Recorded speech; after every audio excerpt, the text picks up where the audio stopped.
Chapter 267. The person who should have been thrown to the ground seemed to have transformed from a hard rock into a soft sponge the moment he landed.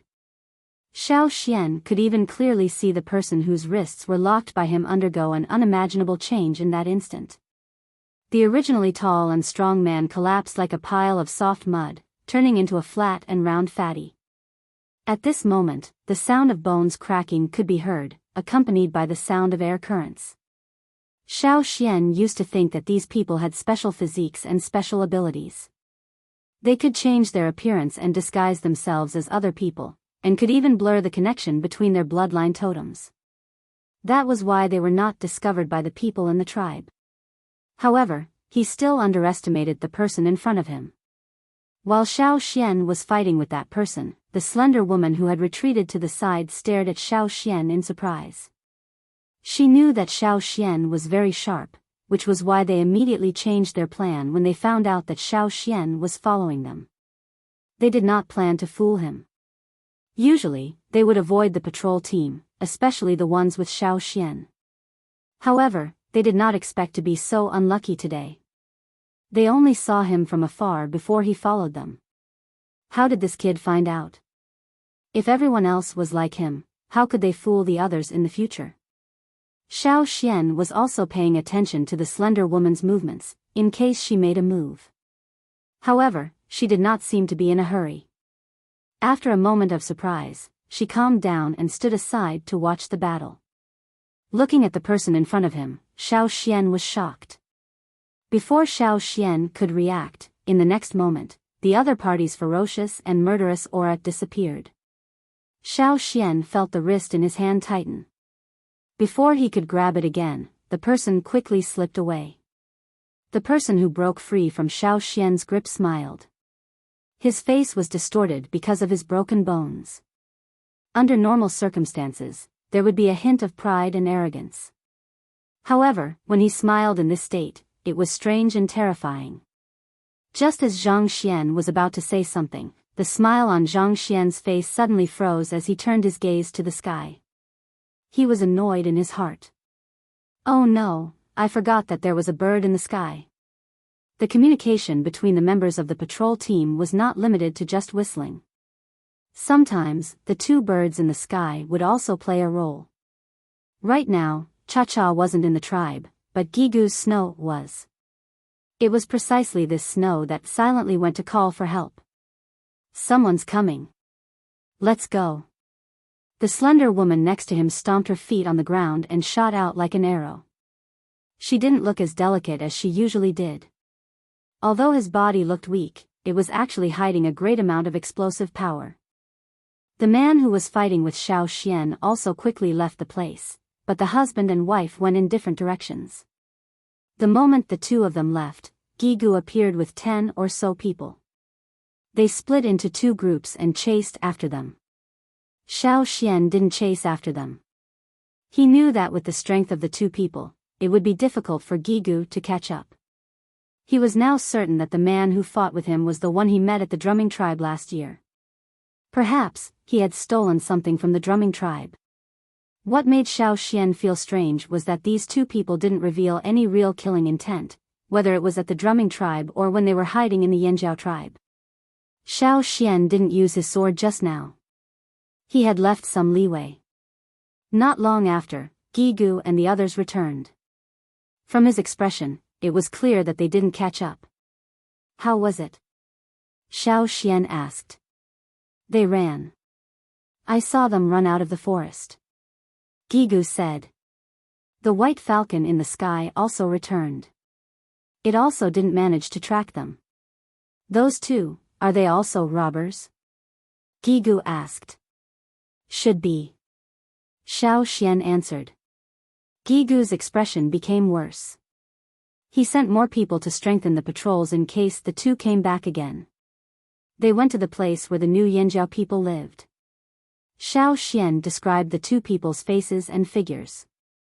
Not long after, with the help of the people there, they found the place where the two impersonators lived. Here. Gigu kicked the door open without hesitation. Some people around heard the noise and looked over. They didn't know what was going on, but they recognized Gigu and Xiao Xian.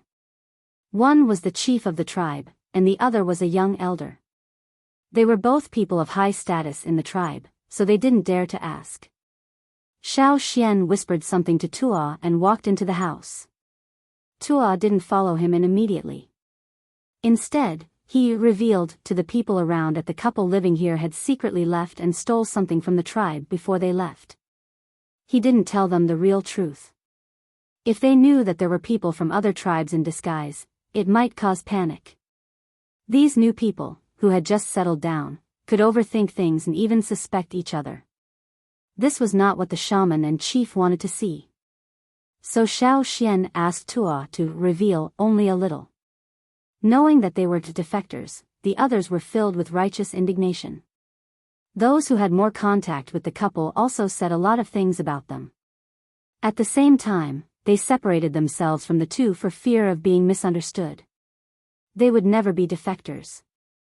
In the house, Xiao Xian looked at the furnishings inside. It wasn't much different from the other residents. Everything looked normal. Gigu looked around and listened to the information provided by the people around. If he guessed right, these two people had been hiding in the tribe before winter. They hadn't been discovered for a whole winter, and they even went to the ceremony with them. If the two of them caused a ruckus during the ritual, thinking of this, Gigu and the others couldn't help but break into a cold sweat. Then they became so angry that they smashed the wooden table next to them. Xiao Xian and Gue he searched around the house but didn't find anything useful. Xiao Xian and Gue he then went to the chief together to report this matter.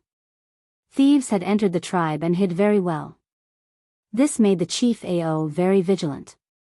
Go and re-register the names of every family in the tribe. Ta and Gigu, you are in charge. Ao said in a deep voice. Yes. Last year, because many things were done in a hurry, there were many omissions and loopholes. Now that such a thing happened, Ao needed to clean up the internal people again. No, not only the people in the Yanjiao tribe, but also the wanderers living in the periphery had to be re-registered and checked one by one every once in a while. The two team leaders left with their people. Ao looked at Xiao Xian standing next to him and asked, Xian, how did you find them? Intuition, Xiao Xian said. He didn't know why, but after seeing the two people, he felt something was wrong. He followed them and felt more and more that something was wrong. When he was in the drumming tribe, he could find that person because he was in the state at that time. He could feel different totems around him. That person was exposed. After that, Xiao Xian rarely had that state. Therefore, when he saw the couple, Xiao Xian was just confused. Later, he was sure that they were not from the Yanjiao tribe. Ao didn't ask about Xiao Xian's answer in detail. He thought about the two people in disguise again. He didn't want to be like the drumming tribe, who didn't know that something was stolen. I will send more people to the shaman's place. You should be more careful. When Ao said this, he glanced at Xiao Xian's neck. What he meant was, you also have a precious treasure left by your ancestors. Be careful and don't lose it. After leaving Ao's place, Xiao Xian walked around with the patrolling people. When he passed by the residential area of the Yanjiao newcomers, he left the team and planned to go there again to see if he could find any clues. It was a wooden house similar to the surrounding area. In the house, there was a wooden table broken by Gigu. There was a lot of wood debris on the ground. Some things next to it had traces of being moved. Gigu had brought people here to search. The wooden house was about 20 square meters. The furnishings were simple and easy to see at a glance. The wood on the wooden wall had been knocked, and there were marks left by tools. The ground had been dug, but they probably didn't find anything. The person who came was so angry that he stepped on the wooden stool and broke it. They didn't find anything unusual. They were just like the others who hadn't awakened their totemic power. There was nothing special about them. No, there was something special. Xiao Xian sniffed carefully. Because he had been exposed to a lot of herbs with the shaman, he had a better ability to distinguish herbs. There was a faint smell of grass. It wasn't bitter medicine, so it wasn't easy to detect. Next to the stove made of simple stones, there were some light green debris. Xiao Xian dipped his finger in it and sniffed. Those two were injured? It should be a recent injury. Thinking of the sacrifice a few days ago, Xiao Xian wondered if it was caused by the repulsion of the fire seed during the sacrifice. But why were thieves so bold nowadays? They were willing to experience the repulsion of the fire seed just to steal something? How dedicated. If the two who escaped knew what Xiao Xian was thinking, they would definitely curse him. If it wasn't for you, they wouldn't have been injured to the point of vomiting blood. After looking around, other than the medicinal dregs, he didn't find anything suspicious. Xiao Xian was about to leave, but before he left, Xiao Xian thought for a while and turned back. Using his special ability, he scanned the house. Everything in the surroundings darkened. The wooden walls, stones, and other objects also lost their original color and became dull gray, except for one place. Xiao Xian's gaze stopped at the foot of the wooden wall. There, it was different from the surrounding gray. There was a faint light. It wasn't bright, but compared to the surrounding gray, it was very obvious. Closing the door of the wooden house, Xiao Xian walked over and looked at the dim light at the foot of the wall. It seemed to be coming from underground. Unable to see what was buried underground, Xiao Xian took out a short knife and started digging. As the soil and stones were dug out, the light became stronger and stronger. Finally, Xiao Xian saw a glowing object. Exiting his special vision, Xiao Xian looked at the object in his hand. It was an animal skin bag. The object inside was about the length of a forearm. It was cylindrical. He opened the animal skin bag and took out the object inside. It was a wooden cylinder. He couldn't tell what species it was. It wasn't bamboo, but it wasn't the ordinary wood Xiao Xian had seen before. It was slightly harder. There was a wooden plug at one end of the wooden cylinder. It was tightly plugged. There was a golden mark near the mouth of the wooden plug. It was the color of gold powder. Was there such a shiny gold pigment? Or was it some kind of metal? Could it be that these two people had stolen the treasure from some tribe? Xiao Xian was curious and wanted to pull out the wooden plug. Although it was just a wooden plug, it couldn't be pulled out without a bit of strength. At least, an ordinary wanderer wouldn't be able to pull it out. In order to prevent the thing inside from falling out, Xiao Xian pulled out the wooden plug with force. The wooden cylinder was filled with golden powder. If it was placed in front of Yang Guang, it would definitely be dazzling. Gold? No, not gold. It wasn't even any metal. Xiao Xian weighed the wooden cylinder slightly and used the stone knife to pick up some. The gold powder wasn't as heavy as metal or stone. It was more like wood. Golden wood? It wasn't dyed, but naturally golden. What kind of tree was golden? Xiao Xian really didn't know. But what was the use of the gold powder? Was it worth it for the two to bury it so carefully? They probably buried it when they built the house. Generally speaking, if those two people wanted to sneak into the Flaming Horns tribe, they would hide the things they stole in a hidden place, and then sneak in. However, it could also be that the things they stole were too precious, so they didn't dare to casually leave them. They had to bring them with them. In the Yinjiao tribe, they were afraid of being found and suspected, so they hid it at the foot of the wall in the house. They hid it quite well. The golden color on the wooden plug was the gold powder in the wooden cylinder. This meant that the wooden plug had been pulled out, but it had been a while. Xiao Xian dipped some gold powder and waited for a while. He didn't feel any pain, so he became bolder. In his special vision, the wooden cylinder and the gold powder in it all had a little light. The gold powder's light was a little brighter than the wooden cylinder's, but it wasn't the brightest. The real light source was still inside. Looking around, Xiao Xian took a wooden plate. There were many flaws on the wooden plate. It wasn't perfect. It looked like it was made by someone who wasn't skilled enough. People who saw it wouldn't doubt the real strength of the two people. In terms of details, the two people did a good job.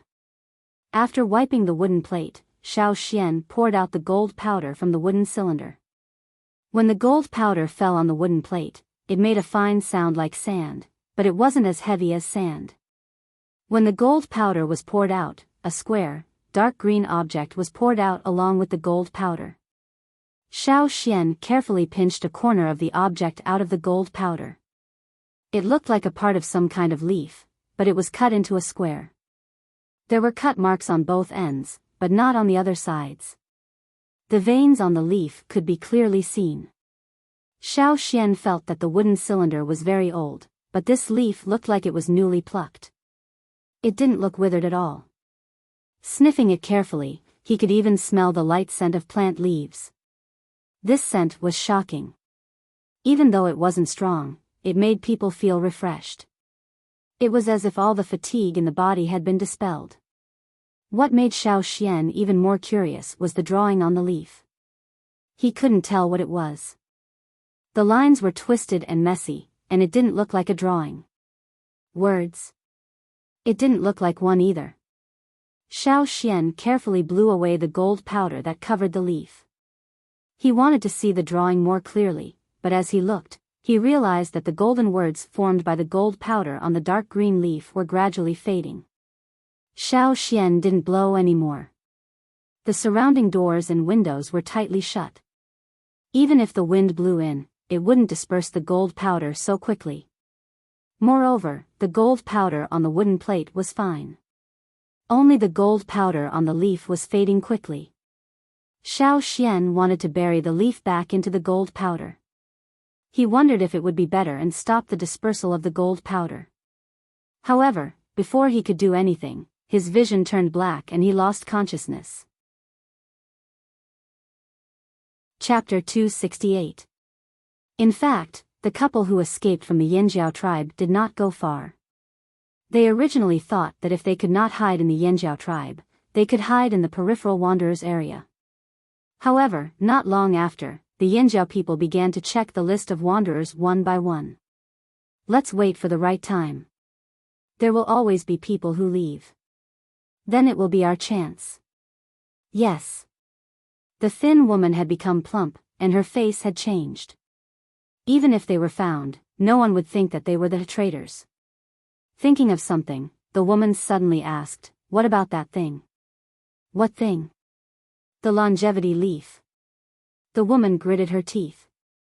Hearing this, the man suddenly understood and then said indifferently, "It's okay. When the wind blows over, we will go back and dig it out." "If it is dug out." The woman was worried. They had picked up the treasure when they were hiding something. It was in an underground cave, and there were a few skeletons beside it. They didn't know which tribe they belonged to, but judging from the hardness of the bones and the degree of preservation, these people must have been very powerful warriors in the past. The treasure was next to the skeletons. Whether it was the treasure itself or the people who had been dead for a long time, there was no sign of any tribe. After an unknown number of years, the wooden cylinder had already changed color. However, the leaf inside was still fresh. That was the longevity leaf. It was said that the leaf would not rot after 10,000 years. It could be kept fresh for 10,000 years. A long time ago, the shamans of the tribe used it to record the inheritance. However, there were very few longevity leaves that had been passed down. Now, almost no one had seen the longevity leaf, let alone looking for the rare plant that was thought to be extinct. They had only heard about it before, but had never seen it with their own eyes. However, when they saw the leaf, they were both shocked. After the shock, they were happy. If they could get this treasure, maybe their ranking in the robbers would rise a lot. It was a pity that they could not understand the strange lines on the leaf. Because he was too curious, he didn't feel at ease leaving it outside. So when he sneaked into the wanderers of the Flaming Horns tribe, he took it with him. Anyway, it would not be conspicuous if it was wrapped in a tattered animal skin. After entering the Yanjiao tribe, they had also locked themselves in the room and secretly studied it for a long time, but still failed to discover the hidden mystery. Perhaps, only the shaman of the tribe could explain it. Who would think of digging up things there? Even if they tore down the house, they might not be able to dig it out. Even if someone finds it, we can just steal it back. Besides, how can it be so easy to find it? Even if they find it, they might not be able to understand it. How can it be easy to use longevity leaves to record it? That's true. The woman was relieved. However, the two men did not know that the things they had buried in the house had already been dug out by Xiao Xian. On the other side, Xiao Xian was unaware of the outside world. Naturally, he did not know that after he lost consciousness, the dark green leaf in his hand that looked like it had just been plucked quickly withered and turned yellow after all the gold powder disappeared. Then, it weathered and fell to the ground like sand, mixing with the other dust on the ground and becoming indistinguishable. At this moment, although Xiao Xian knew nothing about the outside world, he could see the totem in his sea of consciousness and the strange pattern drawn on the leaf. Why would this picture appear here? Was this also a totem? No, it was not. Xiao Xian looked at the strange moving picture. It was like a living thing, jumping up and down. A worm? A snake? Or something else? It had no eyes, no limbs, only a monotonous line that existed there, but it kept moving. What the hell was this? Xiao Xian did not know much about this world. His knowledge of history and other things was even more shallow. He had only heard about it from the mouths of others, and it was even more difficult to tell whether it was true or not. He did not know what the leaf he had been holding before he lost consciousness was, nor did he know what the gold powder was. He also did not understand what the flowing lines represented. While he was puzzled, Xiao Xian found that in addition to the strange line pattern, there was a pair of hands faintly appearing. With the appearance of the hands, the flat pattern became much more three-dimensional. This time, Xiao Xian could guess what it was. When he was learning traps from old Ku, he had also learned several new ways to tie knots. What he saw now was like a pair of hands, holding a rope and tying a knot. It was just tying a knot. Was there a need to be so mysterious? Xiao Xian still did not understand. But the more he looked, the more he felt that something was wrong. This was not a knot used to set a trap. It was more like a message, a very important and powerful message. After staring for a long time, Xiao Xian did not see the pair of hands tying a knot. They just kept moving around, and it was a little chaotic. While Xiao Xian was staring at the knot in his mind, in reality, in the Wu's stone house. Chief Ao, the Wu, the two team leaders, Tuo, and some of the people from the previous advance group were gathered here. Their attention was focused on the same place.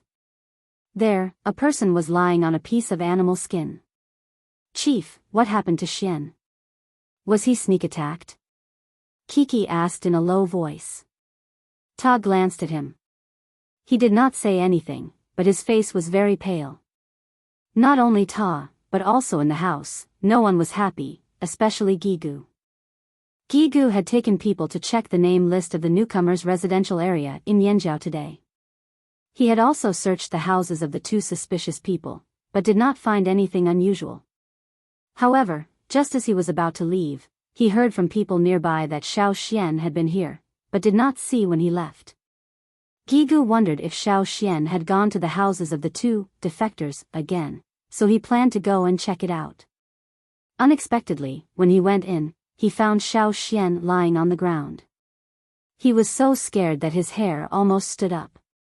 Xiao Xian had just been appointed as an elder.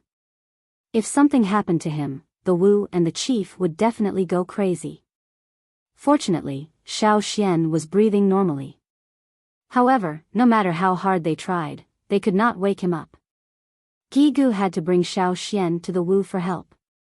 However, even the Wu could not wake Xiao Xian up.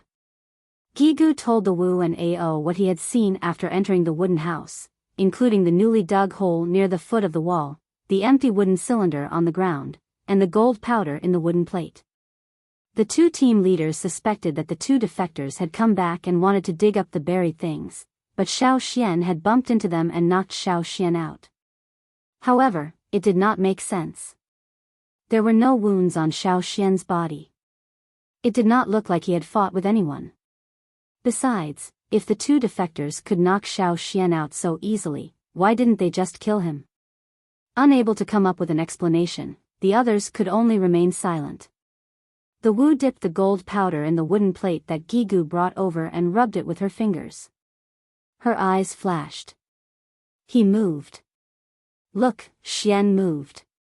Gigu, who had been staring at Xiao Xian, exclaimed. Everyone looked at Xiao Xian, who was lying on the animal skin. They saw Xiao Xian's fingers on both sides of his body moving. There was no pattern to it, but it seemed to be caused by a conscious reaction. But soon, the trembling fingers moved a little more, and his wrist moved from time to time. At the same time, Xiao Xian seemed to be enduring something very strenuous. His physical strength was quickly consumed, and his face was covered with sweat. He did not fight or do anything else. He was just lying there. How could his physical strength be consumed so quickly? Everyone was surprised. Did he have a nightmare? Kiki whispered. This man was so scared that his forehead was covered with sweat. Was he hunting ferocious beasts in the forest in his dream? Looking at Xiao Xian's hand movements, the Wu felt that it was not like what Kiki had said. It seemed to be somewhat familiar. Thinking of something, the Wu's pupils shrank. She raised her hand and waved at the others. She wanted to drive them away. The two team leaders drove the others out, and intended to go back into the room to check on Xiao Xian. However, they were blocked by Ao, who came to close the door. He did not want to let them in. Ta opened his mouth and wanted to say something. However, his father stared at him, and he became quiet. He turned around and went out with Gigu. After the others left, Ao closed the door and came over. Seeing that Xiao Xian did not wake up, he asked the Wu in confusion, "What do you think?" The Wu stared at Xiao Xian's hand movements, and sighed helplessly. Look at his hand movements. They are not like fighting or anything else. They are like knots. Knots? Ao was even more confused. A long time ago, before the written language appeared, the ancestors of the tribe used knots to record things. Knots, teaching, and reading were like an early language. It was a popular way of communication and inheritance at that time. It was also called conclusion by the later generations.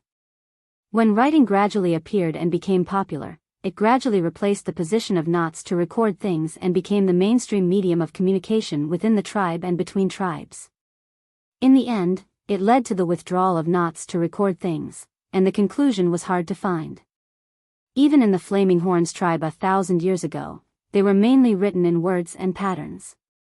All the records were written in pictures. It could be said that now, except for the Wu of the tribe and his successors, no one would learn knots. You taught Xian the conclusion? Ao was surprised. Since Xiao Xian was not the candidate for the next Wu, why did he teach him the conclusion? The Wu shook his head. I have never taught him. Could it be Guizhe? Absolutely impossible. Without my permission, Guizhe would not make a decision. The Wu did not finish his words. He was just suspicious, because if Xiao Xian's hand movements were related to knots, it was too complicated. It was different from ordinary knots. If you did not teach him, where did he learn the conclusion? Ao was not suspicious of Xiao Xian's intentions. He was just confused. In his opinion, knots to record things had long been eliminated. It was useless to learn it.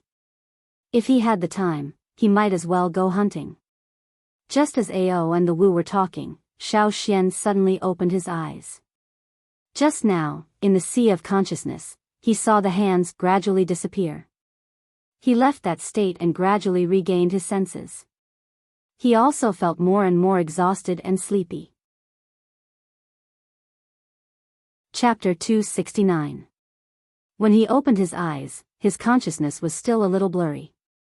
It took him a while to focus. The shaman and the chief appeared above him. Xian, how are you? Ao asked.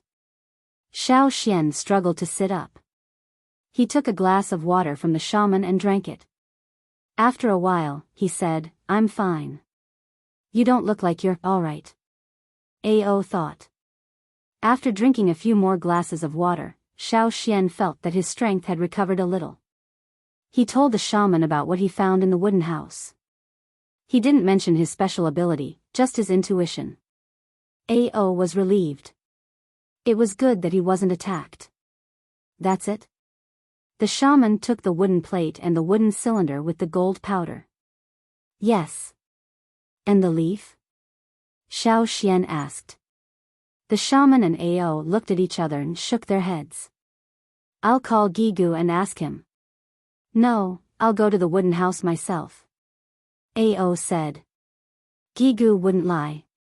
If there was a leaf with a pattern drawn with gold powder, he would have brought it. But there wasn't. I'll go and have a look. Xiao Xian got up. He was a little weak, but he could walk. I'll go with you. The shaman said. The three people with the highest status in the Yinjiao tribe went out at the same time. Ta and Gigu called some people to guard them nervously. They were afraid that an assassin would appear. Recently, the tribe was really unsafe. They had been guarding against ferocious beasts, but now they found that humans were more troublesome than ferocious beasts.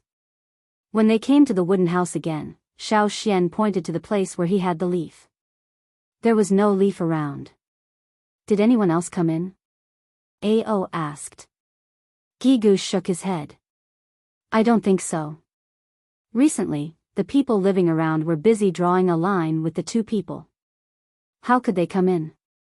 As for the people who followed him, he believed that no one would hide anything. The shaman walked around the house, then stopped at the place where Xiao Xian had fainted. He squatted down and stretched out his arm, brushing the ground. The air generated by his palm blew the dust on the ground, but there was some dust that wasn't blown away. The leaf is gone. The shaman said. Gone? When I took it out, the leaves looked like they had just been picked. They were green. Xiao Xian was very surprised. But the shaman said it was gone, so it was gone. When they returned to the stone house, the shaman asked Xiao Xian to stay alone. Do you know the movements of your fingers before you woke up? The shaman asked. I don't. Xiao Xian shook his head. At that time, even if someone beat him to a pulp, he wouldn't feel it, much less the movement of a finger. You're tying a rope. The shaman's gaze was meaningful. Not? Yes. The shaman told Xiao Xian about the history of knots and knots. These were all mentioned in the precious records left by the ancestors. Although the shaman didn't know it very well, he could roughly guess it from those records. And the leaf you're holding is probably the longevity leaf. It's said that it will never rot even after being buried. The shaman said. Is there really a longevity leaf? Xiao Xian was doubtful. It's not a rumor. The shaman dipped his finger into the remaining gold powder on the wooden plate and said to Xiao Xian, these are also powder made by the longevity tree where the longevity leaf is. Xiao Xian didn't say anything. The shaman didn't care whether he believed it or not.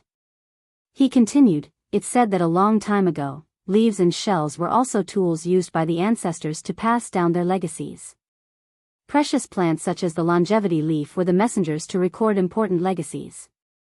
Xiao Xian, do you know that in the past, the shaman's legacies only had language and no words? Even if words and pictures are popular now, there are still many legacies that don't use words and pictures. For example, I'll pass on some of the abilities to Gui Zhe in the future. Such legacies, even if recorded with words and pictures, will be destroyed. They only exist once. When the receiver absorbs them, there will be no words for others to read in the world.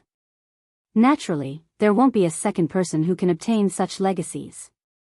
You mean that the longevity leaf is the legacy of a certain shaman? Xiao Xian asked. Yes.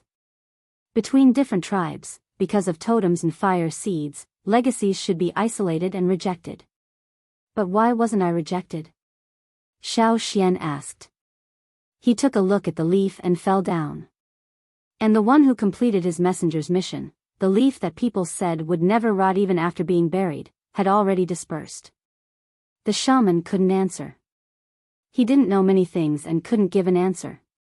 So, I inherited the legacy of that leaf? I don't know what it was. I only saw a pair of hands holding a rope and tying knots. But they kept going around and never completed a knot. Xiao Xian described the scene in his sea of consciousness, hoping to get some hints from the shaman. The shaman stroked his beard. He had already pulled out 2 strands, but he still couldn't figure out what it was. Tomorrow, go to Guizei's place and ask her to teach you the knots. The shaman said. Before the appearance of words, knots were used to record things. After the appearance of words, stone bones and wood skin, the method of inheritance has always been changing. The ancient knots, in my opinion, are very mysterious. In ancient times, divination, contracts, memorials, and other things were all done using the knot method. How can a few knots represent so many things? Xiao Xian asked. But as soon as he said this, he wanted to slap himself. Stupid. Of course, things related to the shaman profession couldn't be explained by common sense. Even if they drew an egg, you couldn't think that it was really an egg, let alone a few knots. Originally, he thought that what he saw now was already ancient. He didn't expect that there was something even more ancient. However, Xiao Xian was really interested in knots. He wanted to understand what kind of message the leaf was trying to convey. The letters were all made of longevity leaves. How precious were the things that were sent on them. The next day, Xiao Xian went to Guizei's medicine house.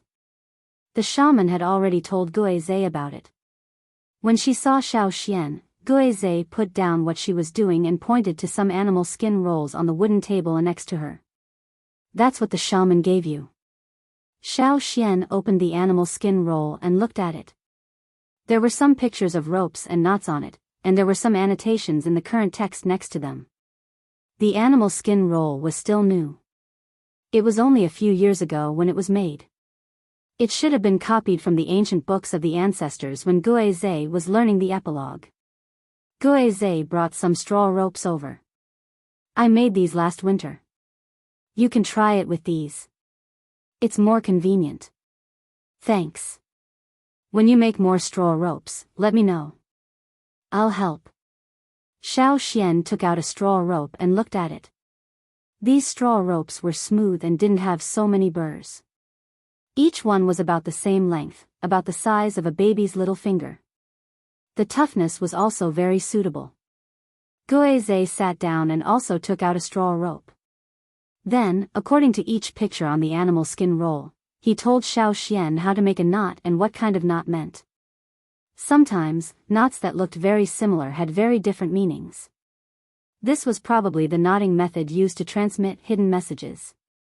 Guizei taught Xiao Xian some very simple knots, which were the same as the ones drawn on the animal skin roll.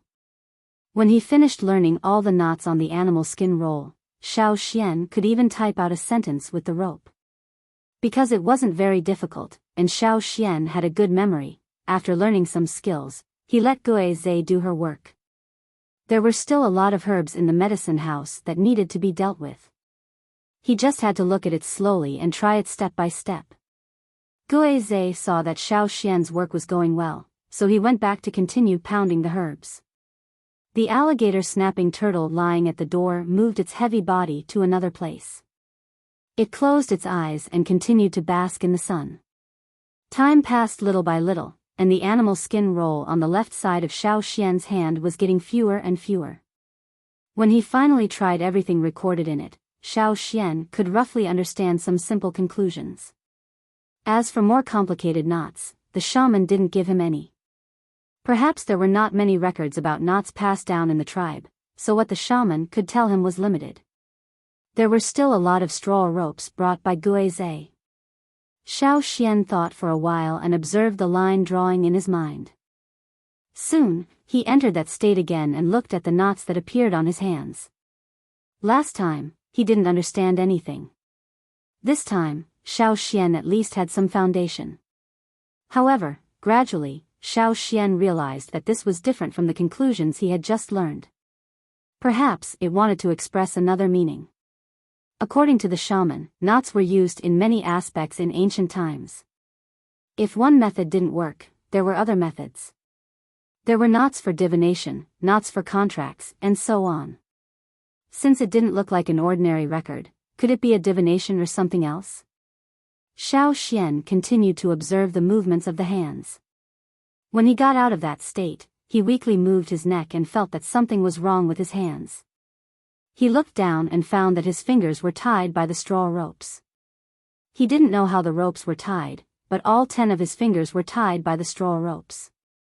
Xiao Xian wanted to untie them, but he didn't know where to start. He could only slowly remove the straw ropes from his fingers. When all the straw ropes in his hands were removed, the straw ropes had been twisted into a ball and couldn't be untied. Xiao Xian tied the straw ropes into a big knot and threw it to the alligator snapping turtle. The alligator snapping turtle, who was basking in the sun, slowly opened its eyes and saw the straw rope next to it. It opened its mouth and bit it, slowly chewing.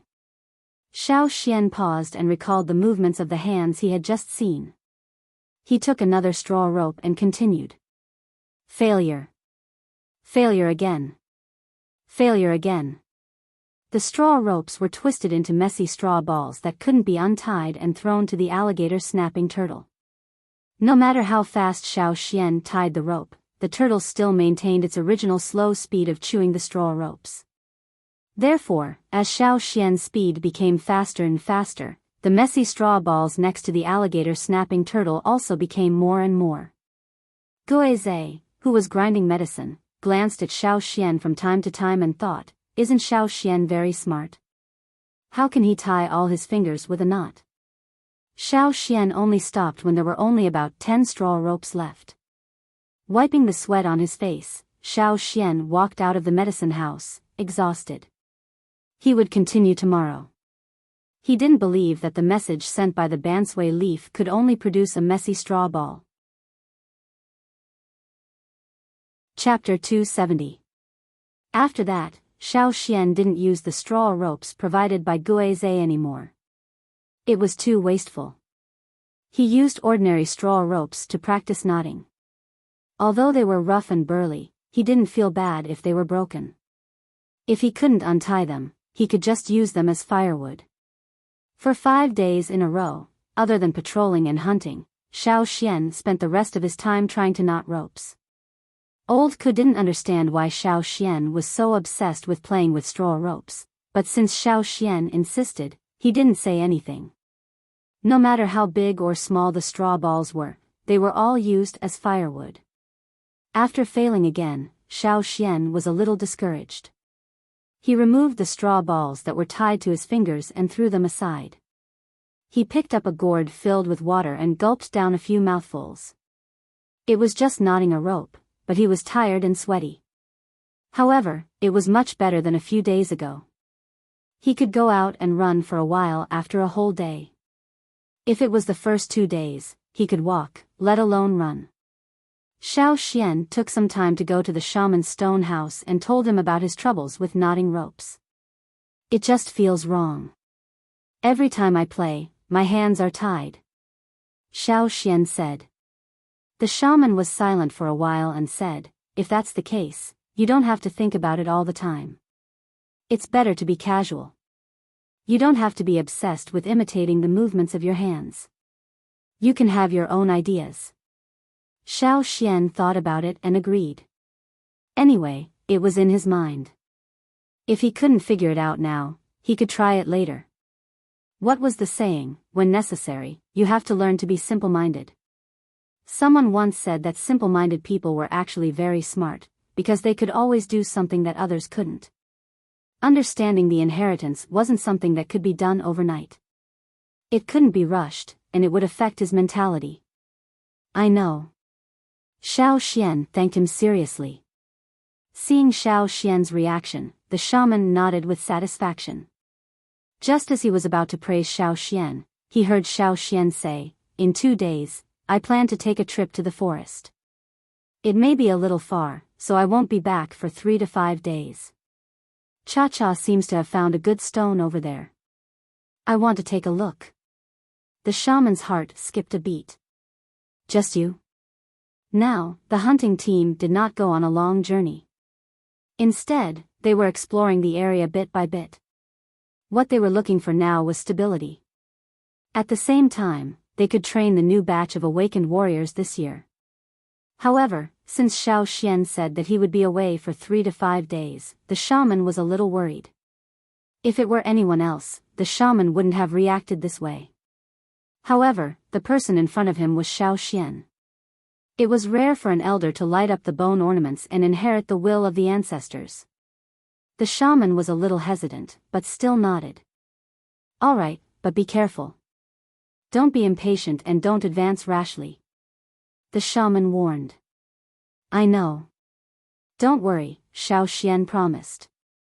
Hearing these words, the shaman was so worried that he wanted to pull off all his beard. 2 days later, Xiao Xian left the tribe on Cha-Cha's back with the polished stone tools and food. After flying away from the tribe for a day, Xiao Xian walked directly in the forest. Cha-Cha needed to guard against other birds that suddenly appeared in the sky, and Xiao Xian didn't want to be a hindrance in the air. Walking in the strange forest, this was not the border area where the tribe first entered the forest. They were already deep in the forest. The surrounding environment was dangerous. With years of hunting experience and a better premonition than others, Xiao Xian was very sensitive to the hostile gazes around him.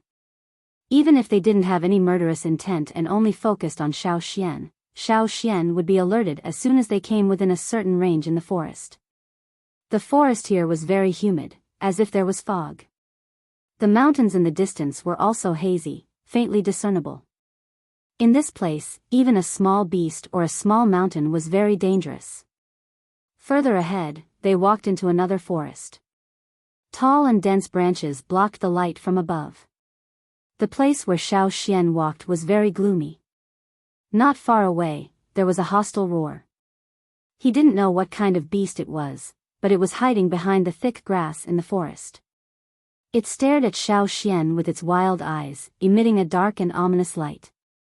If it was the hunting ground on the other side of the river, the beasts would run away when they saw the hunters, because they knew that these people were not easy to deal with. They would be looking for death if they went up. However, in this strange forest, the beasts in the forest didn't know about human beings. They were alert to anything strange, but they also saw it as prey. Not only would they not run away, but they would also try to attack. A figure jumped out from behind the grass, accompanied by the low roar of the beast, announcing the start of the fight. The low roar of the beast became sharp and frightened. The sound stopped abruptly, the sound of the blade cutting the flesh, the splashing of the liquid, and the spreading smell of blood. When Xiao Xian withdrew the murderous look in his eyes and came out with the blood-stained blade, there were only the blood-stained beast corpses left in the forest. As soon as Xiao Xian left, less than 10 steps, some smaller beasts rushed out. They were not aiming at Xiao Xian, but at the beast corpse that had been cut in half. They screamed and scrambled for food. If they couldn't get it, they would bite each other. They didn't even look at Xiao Xian. However, not long after, as the pungent smell of blood spread, other beasts would come and drive away these smaller beasts and snatch the beast corpse. After flying and walking for a day, Xiao Xian looked at the sky. The sun was already hidden under the mountains, so he decided to find a place to rest. Cha-Cha fought with a ferocious beast with sharp claws living in a cave on the cliff. He drove the ferocious beast out of the cave, and then joined forces with Xiao Xian to make the ferocious beast their dinner. There were many beast bones piled up in the cave, with a rotten smell. There were also many insects of different sizes crawling around. Xiao Xian lit a torch to drive the insects away. As for the beast bones, Cha-Cha took them out of the cave. This could be a temporary resting place. If he came back in the future, he could come here to rest. Xiao Xian took out a piece of animal skin and drew a rough outline of the places along the way. Then he marked the location of the cave. This time, in addition to looking for the stone, he would also draw a simple map of the places along the way, so that it would be easier for the hunting team to explore and hunt. Xiao Xian applied some medicine to his wounds and Cha-Cha. Then he put out the fire and took the time to rest.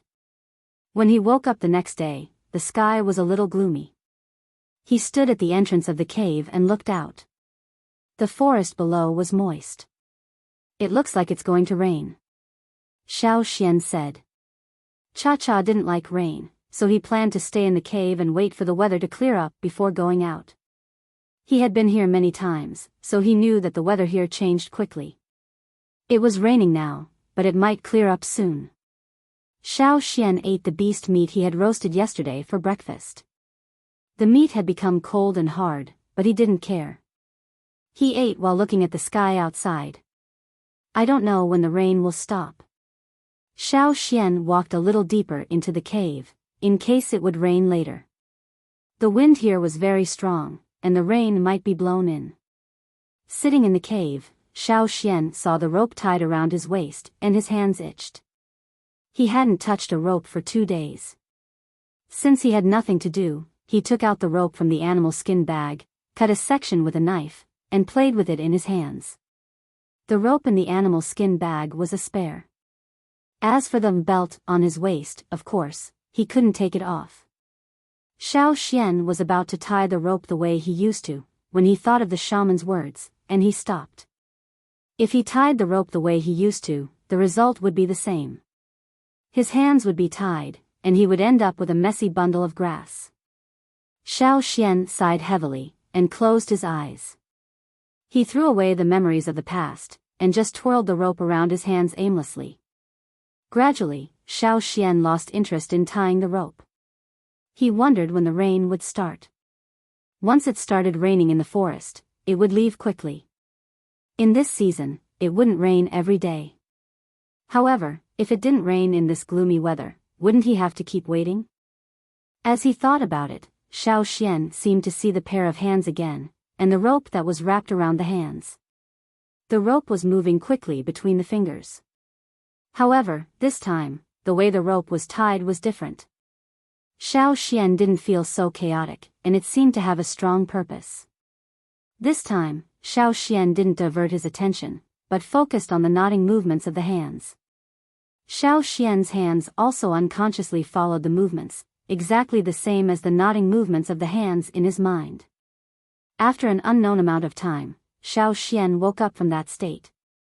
When he opened his eyes and looked at his hands, he was shocked to find that there were several knots on the rope, and it wasn't tied up like a few days ago. Did he succeed? Or did he still fail? Xiao Xian guessed the meaning of the ropes and knots in his hands according to the basic conclusion he learned before. Just now, what was he thinking when he was tying the rope? Hunting? No, that wasn't it. Stone? No, even further back. Rain? Yes, rain. Thinking of this, Xiao Xian's expression became strange, but also a little excited. If the meaning of these conclusions was true, regardless of whether he succeeded or failed again, he had to verify it to know.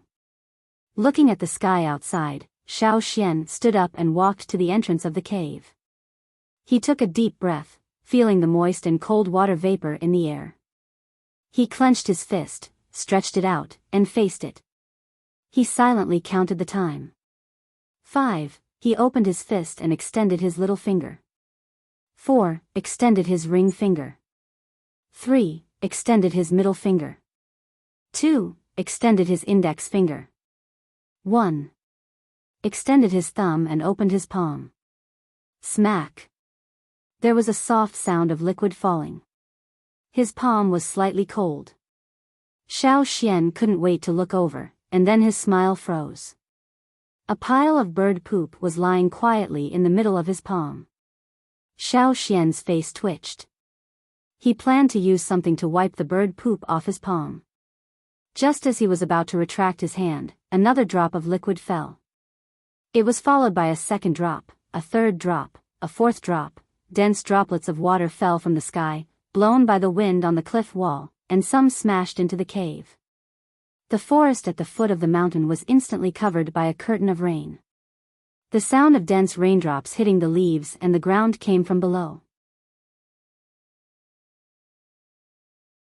Chapter 271. It was raining. It was really raining. It was about the same time as Xiao Xian had predicted, only a few seconds apart. Was it a coincidence? Or was it really the same as what the knot had predicted? After washing the bird droppings off his hands with the rainwater, Xiao Xian walked back into the cave. He took out the straw rope from the animal skin bag and cut it again. Looking at the curtain of rain outside the cave, he wondered if he should try again. It was already raining, so what was the point of divination for the next one? Why don't I try when the rain will stop? Xiao Xian recalled the state he was in when he was tying the rope and his thoughts when he was tying the rope. Then he picked up the rope, closed his eyes, and threw away all distracting thoughts. He thought about when the rain would stop.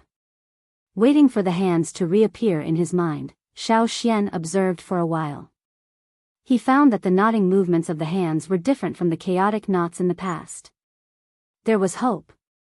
Xiao Xian carefully observed the movements of the hands. In his own hands, the straw rope was knotted in the same way. When Xiao Xian left the state of consciousness, the feeling of exhaustion hit him again. His vision went dark for a moment, and his head hurt. It took a while for him to recover. It seemed that this method of knot divination was indeed very exhausting. Looking at the new conclusion in his hands, Xiao Xian interpreted it. He found that this time, it was not as detailed as before. The meaning was somewhat vague, but he could roughly guess. The rain would stop before noon. Even if there was no sun, Xiao Xian could roughly guess the time. He was used to days without clocks. Even if the sky was covered with dark clouds, he could guess the time by looking at the sky. This was a necessary skill for hunting in the mountains. It was only noon, so he would wait and see. Xiao Xian put the knot aside and ate a piece of cold and hard barbecue meat. He leaned against the cave wall to rest and recover his strength as soon as possible. When Xiao Xian felt that it was about time, the sound of the rain outside the cave had lessened, but it did not stop. Walking to the entrance of the cave, Xiao Xian looked outside. The thick clouds in the sky were dispersing, and Yang Guang shone through the gaps between the clouds, illuminating the forest full of vitality. The sound of the rain gradually lessened until it completely stopped. In the sky, the dark clouds dispersed. Yang Guang was just in time. Once was a coincidence, and twice was also a coincidence. Xiao Xian was even more convinced that the inheritance recorded on the longevity leaf was not divination. Xiao Xian rarely saw such a method ever since knots were gradually replaced. Even when he was on a long journey, he had never seen such a method. He didn't expect to obtain such a thing. The only thing he didn't know was which shaman from which tribe had left this behind. There wasn't even a trace of the tribe's totem. After the rain, the sky cleared. Cha-Cha flew out and caught a small ferocious beast. She then shared it with Xiao Xian. After eating, Cha-Cha rested beside him, while Xiao Xian stayed in the cave. He had almost recovered his strength. Looking at the remaining straw ropes in the animal skin bag, he thought for a while and cut off another section with his stone knife. Not in a hurry to leave, Xiao Xian planned to try the knots for the third time. He had finally succeeded, so he wanted to study it more. He wanted to predict what he might encounter next, but the third time was not so smooth. He still tied the knots to his fingers. Again. Failure. Again. Again. Failure again. Half of the straw ropes in the animal skin bag had been used up. Xiao Xian put down the knots in his hands and leaned against the wall to rest. Why did he fail? Was it too difficult? Cha-Cha was beside him, watching Xiao Xian make straw balls one after another. Then he leaned against the wall and banged his head against it. It didn't quite understand Xiao Xian's thoughts. It only felt that humans were really complicated animals. After his strength recovered, Xiao Xian thought that maybe the divination just now was too difficult. He couldn't do it, so he decided to do something easier. If he couldn't even do something easy, then he wouldn't try again today. He couldn't force it. Maybe it was a problem with his condition. He would try again when he was in a better condition. Picking up another section of straw rope, Xiao Xian thought about where he should go next. When the knots were finally done, Xiao Xian breathed a sigh of relief. Was the previous one still too difficult? He would have succeeded if he changed to something easier. He shouldn't bite off more than he could chew. It was better to take it step by step. The next place to go was naturally the place where Cha-Cha told him about the stone. This wasn't too difficult. However, when Xiao Xian deciphered the meaning of the knot and compared it with the direction given by Cha-Cha, he found that the two directions were not the same. The knot was successful, so it shouldn't be done randomly. Then, was the direction given by the divination more meaningful to Xiao Xian? In order to figure it out, Xiao Xian made some adjustments and tried again with another section of straw rope. The result was the same as before. Xiao Xian looked at the direction indicated by the knot and pondered. What was more important than the stone there? After thinking for a while, Xiao Xian made a decision. Cha-Cha, let's not look for the stone first. Let's go there. Xiao Xian pointed in a different direction. Cha-Cha had never been to the direction pointed by Xiao Xian, but it didn't matter. It was quite excited to go to an unfamiliar forest. Because the knot had consumed a lot of energy and time, Xiao Xian decided to set off tomorrow. At the same time, he took some time out of the cave to find some suitable vines to use as rope, in case he didn't have enough straw rope. He had used so much straw rope to tie the knot, so he had to prepare some more in case of an emergency. The next day, Xiao Xian, who had recovered, left the cave with Cha-Cha and headed in the direction indicated by the knot. There was a river flowing through the forest. The river water was a little green, and there were some animals moving around occasionally. Xiao Xian didn't walk by the river. It was dangerous there. He was at least 20 to 30 meters away from the river. There were some shiny things on the gravel beach by the river. Xiao Xian wanted to pick one up to take a look. However, when he bent down to pick it up, he suddenly heard a whistling sound. Xiao Xian had been on guard against his surroundings. When he heard the sound, he turned his body and dodged to the side. Bang! Where Xiao Xian was standing, a water arrow passed through and hit a big rock, splashing water everywhere. Water arrow? Xiao Xian's eyelids twitched. Where did this water arrow come from? Was it a fish by the river? Before Xiao Xian could think, another water arrow shot out from the river. Although it was made of water, it was strong and fast. Xiao Xian dodged the second water arrow. It hit a tree about 50 meters away from the river bank, leaving a hole in the trunk. Following that, the third and fourth water arrows chased after Xiao Xian. However, because of these continuous arrows, Xiao Xian also saw the source of the water arrows. It was indeed from the river. There was a bulge floating on the surface of the river. It was part of some kind of creature in the water. Xiao Xian didn't want to waste any more time here. After dodging the water arrows, he left the river bank. The deeper he went into the forest, the more he couldn't underestimate even a fish in the river. Big fish had their own threats, and small shrimps had their own abilities. If he wasn't careful, he would stay here forever. However, Xiao Xian didn't understand what was so special in the depths of the forest where danger lurked everywhere. Chapter 272. In order to reach the direction indicated by the knot, they had to cross the river. Xiao Xian walked along the river for some distance, but did not find a place to cross directly. So he asked Cha-Cha to give him a lift. While grabbing Cha-Cha's claws, Xiao Xian saw a hunting scene by the river. A gibbon-like animal with long and sharp claws was attracted by the shiny objects by the river bank.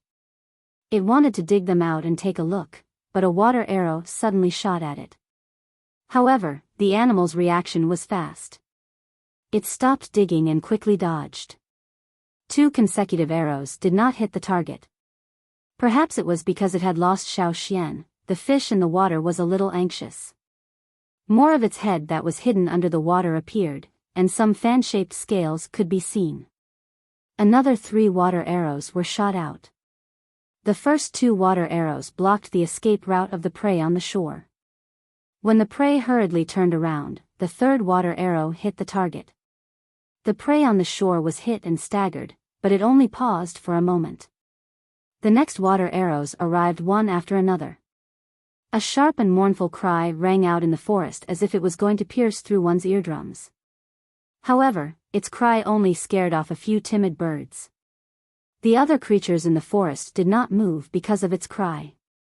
Except for the fish in the water. The fish's body was about 6 or 7 meters long. It looked big and heavy. Suddenly, it jumped out of the water and landed on the river bank. Its developed pectoral and pelvic fins were like 4 legs. After it landed on the shore, it bounced up again. It opened its big mouth with sharp teeth and bit down on the prey that was slowed down by the continuous water arrows. Xiao Xian could clearly hear the crisp sound of bones. The prey's eyes were filled with fear and disbelief. The strange fish that had bitten the prey contracted its pectoral and pelvic fins, biting the struggling prey tightly. Its slightly cylindrical body rolled from the river bank into the river. The panicked screams disappeared in an instant, leaving only bubbles on the surface of the water. Everything by the river bank returned to its previous tranquility. Only some bubbles and not too obvious blood floated up from the river. This was the fearsome beast mountain forest that all the tribes were afraid of. Under the seemingly peaceful surface, there were hidden dangers. Even from afar, it gave people a great sense of pressure. Xiao Xian withdrew his gaze. After crossing the river, he returned to the ground and continued to deal with the various kinds of dangers in the forest. He continued to advance in the direction indicated by the knot. While Xiao Xian was moving towards his target in the forest, the shaman was counting the days in the tribe. 6 days had passed. He didn't know when Xiao Xian would return. Whenever she thought of Xiao Xian, she would feel a headache and worry. Just as he was worrying, Ao quickly walked in from outside. "What happened?" the shaman asked. After hearing Ao's words, the shaman knew that it was not about Xiao Xian, but something else. He was slightly relieved, but what Ao said had to be treated seriously. The people of the Lu tribe told them that there would be a special expedition team coming. The team consisted of people from some big tribes in the central region. This new matter distracted the tribesmen, so the shaman didn't have time to count how long Xiao Xian had been gone. After 3 days of arduous travel, Xiao Xian finally arrived at the place indicated by the knot. Although there was no sign or stone to indicate that this was the place he was looking for, Xiao Xian felt that this was the place. Looking around, he was surrounded by mountains. It was a part of the mountain range. The peaks of the mountains reached into the clouds, and white snow could be seen. As he approached, Xiao Xian felt that there was something in the mountains that was attracting him. Vigilant of his surroundings, Xiao Xian walked step by step towards the place that attracted him. He didn't know where it was, nor what he was looking for. He just felt that he had to find it. The higher he went, the steeper the mountains became. The trees became sparse, and the attraction got closer and closer. Finally, Xiao Xian came to the entrance of a cave. Looking at the boulder in front of the cave, Xiao Xian put his knife back into the leather sheath at his waist. He took a deep breath, hugged the boulder, and moved it out. With a dull grinding sound, the boulder was moved out of the way little by little. This place was close to the top of the mountain. Although there was no snow, the temperature was much lower than at the foot of the mountain. However, it was as if someone had lit a fire in the cave. As the boulder was moved out of the way, Xiao Xian could feel the warm air blowing against his face. It was a warm air with a stale smell. The only difference was that the inside of the cave was pitch black, and there was no sign of fire. There was a strange force here that repelled the intruders. It was as if the intruders persisted, that strange force would tear apart everything that forcibly invaded like the rotating blades of a blender. However, this strange force gave Xiao Xian a familiar feeling. Cha-Cha hovered in the sky, unwilling to come down. It would rather die than come closer. Xiao Xian did not force it. After moving the boulder, Xiao Xian went to find some dry wood, lit a torch, and walked in step by step. He did not know how long this cave had existed. There were some things at the entrance that could no longer be seen clearly. With a touch, they would turn into mud or shatter. Inside. It was inside. With the torch in hand, Xiao Xian walked into the depths of the cave. Not long after, he saw several people. To be exact, there were 6 standing corpses that had been dead for an unknown period of time. When he did not see them clearly, Xiao Xian thought that they were people blocking his way. After taking a closer look, he realized that they were 6 brown, dried corpses that looked like they were just skin and bones. Their hair was still there. Although the animal skins on their bodies were no longer shiny and were covered in a layer of dust, they were not as flexible as they used to be. They could be easily cut with a knife. The 6 of them completely blocked Xiao Xian's path forward. These 6 people no longer looked like they used to. There were no eyeballs in their sunken eye sockets, but they seemed to be seriously looking at something. Although they were expressionless, they gave off an inexplicable feeling of determination and fortitude. It was as if no one, no matter what, could move them. The closer he got, the more Xiao Xian could feel the power that seemed to want to tear everything apart. His chest churned, and a burning pain spread throughout his body. Xiao Xian had no choice but to use his totemic power to resist. However, the strange thing was that when Xiao Xian used his totemic power and totemic patterns appeared on his body, the strong resistance became gentle and no longer repelled. Instead, it made Xiao Xian feel closer. The strange power that was blocking him was gone. People from the Yanjiao tribe? If they were really from the Yanjiao tribe, then they must be the ancestors from 1,000 years ago, right? Since he was an ancestor, according to the tribe's tradition, they had to bow to their ancestors. Xiao Xian now had the blood of the Flaming Horns flowing in his body. As a member of the Flaming Horns tribe, he naturally had to bow. Xiao Xian put the torch aside and bowed to the 6 people in front of him with the ancestors' etiquette. Bang! The 6 corpses fell. Looking at the fallen corpses, Xiao Xian was stunned. He wondered if he had bowed to the ancestors, but then he thought about it and realized that was not right. Before, these 6 people had blocked the way forward, but now that they had fallen, there was still a passage left. It was not very wide, but it was just enough for Xiao Xian to walk through. Picking up the torch and being careful not to step on the ancestors, Xiao Xian continued to walk in. After walking for about 20 meters, Xiao Xian saw a person sitting cross-legged on the ground. Or rather, it was a mummy similar to the 6 people in front of him. However, this mummy was more complete. Other than being slightly shriveled, its face was still clear. Probably because it was too old, there were more wrinkles on its face. Looking at its clothes, it didn't look like a warrior, but rather like the old shaman. Shaman? Whether it was or not, he had to bow to the ancestors first. Xiao Xian bowed again seriously. Then, he felt the strange power from before dissipate like the wind. The temperature in the cave suddenly dropped, as if the torch had been extinguished and the heater was gone. Xiao Xian looked past the person sitting cross-legged on the ground. Behind this person were wooden and stone boxes that had accumulated a layer of dust. Chapter 273. Why did the ancestors of the tribe place so many boxes here? It wasn't just a day or 2 away from the tribe. If there weren't any dangers in the forest, it wouldn't be a long distance. However, there were many dangers in between. Xiao Xian knew that even if it was 1,000 years ago, there wouldn't be much difference. Xiao Xian walked over with a torch. The boxes were tied with some straw ropes, probably to prevent the lids from falling off during transportation. However, if one took a closer look, it was obvious that some of the boxes were tied up in a more complicated way. Even the straw ropes used to tie them were different. The straw ropes were tied into knots and painted with different colors. The knot in the middle was the symbol of a shaman. As for the other boxes, the straw ropes used were relatively ordinary.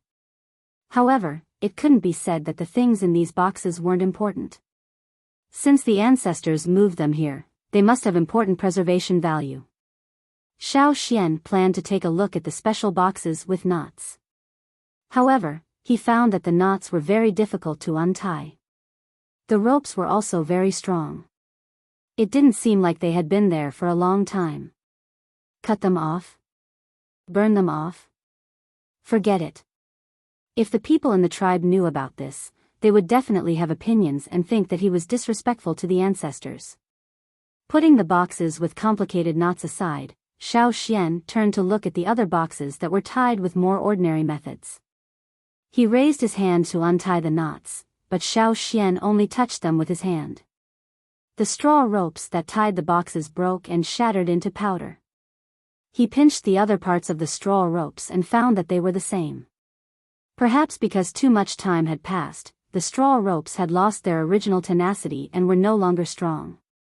The previous boxes had a higher density, so the ropes used were different. Now that the density was lower, Xiao Xian didn't feel pressured to look at the things in the boxes. Opening the boxes, Xiao Xian saw many animal skin rolls neatly placed inside.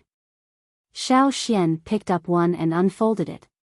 This map recorded some things that happened in the Yanjiao tribes in a certain year, such as harvests, disputes, and so on. Picking up another one, it recorded the various wars between the Flaming Horns tribe and other tribes. It also involved several tribes that Xiao Xian was familiar with, such as the Thousand Masks tribe, the Eight Limbs tribe, etc. Xiao Xian knew of several large tribes in the central region, basically all of them were recorded. Did the Yanjiao tribe attract so much hatred in the past? But soon, Xiao Xian found that his guess was wrong. It wasn't that Yanjiao attracted hatred, but that everyone in that era was particularly easy to attract hatred. According to the records in these scrolls, the tribes were not as peaceful as they were now. Perhaps for the wanderers, the life outside was already very difficult, especially in the resting areas around the bazaar. The traveling teams of various tribes fought with each other every day, and then the fishes in the moat would be implicated. However, it was nothing compared to what was written on the animal skin scroll. Now it was at most a conflict between traveling teams, but what was recorded on the animal skin scroll was a large-scale conflict between tribes. A small fight every 3 days, a big fight every 10 days. It was as common as eating. Not pleasing to the eye? Fight. Fancy someone? Rob. See something good? Rob again. Everything depended on strength. If you could beat them, rob them directly. If you couldn't beat them, rob them secretly. If you couldn't rob them secretly, then you could only give up. If you didn't give up, then you would be beaten and killed. It could be said that in the past, the survival of small tribes was extremely difficult. According to the records, many small tribes were destroyed. The central region was even more chaotic. Because there were many big tribes, there were wars every 2 or 3 days. Today you raided my team, tomorrow I will destroy your whole team. Even the Mang tribe and the Eight Limbs tribe, which Xiao Xian always thought were good neighbors and close partners, used to be like enemies. Not to mention a bamboo of the Mang tribe on the border of the Eight Limbs tribe. Even if there was a green onion that didn't belong to their tribe, the people of the Eight Limbs tribe would pull it out by the roots. And all the spiders and other things that entered the Mang tribe, as long as they were found and didn't come out again, they were either killed or eaten. Spiders were not delicious? No problem, as long as the people of the Eight Limbs tribe were unhappy, they would eat happily. Among them, there was a scroll written by an unknown shaman. It wasn't so solemn, but had a lot of bad taste. It also wrote a lot of scandals of other tribes, such as whose family was robbed, who was cuckolded, who was pushed down from the position of chief by his own brother. The words were slightly exaggerated, revealing gossip and excitement. Not all shamans were as serious as the old man now. The enmity of a family could easily become the enmity of a tribe. For that era, war came too easily. And the physique and strength of the Yanjiao people made a lot of people gnash their teeth in anger, giving others the impression that they were all kinds of rude and unreasonable. But Xiao Xian could see the complacency and pride of the person who wrote these records from these words. No matter who wrote these records, most of them were like this. As one of the strongest tribes in the past, Yanjiao did have the right to be complacent and unreasonable. It was hard to imagine that the chaotic environment in the past had become much more stable now. Although it was still full of all kinds of barbaric violence and killing, compared with what was recorded in these animal skin scrolls, it was really a world of difference. Why did the tribes that didn't like each other in the past coexist peacefully now? When Xiao Xian was with the traveling team, he also inquired about it, but he didn't know much about it. Anyway, in the past 200 or 300 years, there were no big wars. Except for the Wuxia tribe, which always harassed the small tribes, the other big tribes in the central area didn't really fight with each other. Speaking of the Wuxia tribe, Xiao Xian only saw the name of the Wuxia tribe in 2 animal skin scrolls, and the recorded shaman predicted that the tribe would disappear in 500 years. But in fact, this tribe, which was more unreasonable and brutal than the Yanjiao tribe in the past, had survived until today, and had become one of the big tribes in the central area. Between the big tribes, they abandoned their former enmity and put down their hatred. Although they didn't coexist peacefully, at least they seemed to have a cooperative relationship. Xiao Xian could only think of one most likely reason for such a change: they had a common enemy, and this enemy made them afraid. 1 or 2 tribes alone were not enough, they had to band together. The Yanjiao tribe? No, even if the Yanjiao tribe used to be strong, it wasn't strong enough to make these tribes band together for such a long time. Another thing that Xiao Xian felt strange was that there was no record of slave owners. At that time, there were captives, and those who were defeated would be dragged back to work. But there was no record of slave owners, not even one. In addition to these, Xiao Xian went through several other boxes with weak straw ropes, and learned a lot of information. It wasn't all about the wars between the tribes, but included all aspects, such as records of farming and animal husbandry. Thousands of years ago, the Yanjiao tribe also mainly hunted.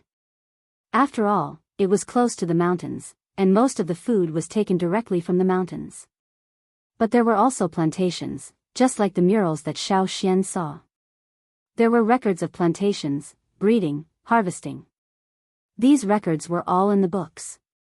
Maybe now the shaman of the tribe also had some of these records, but Xiao Xian believed that the records here were much more detailed than those in the shaman's hands.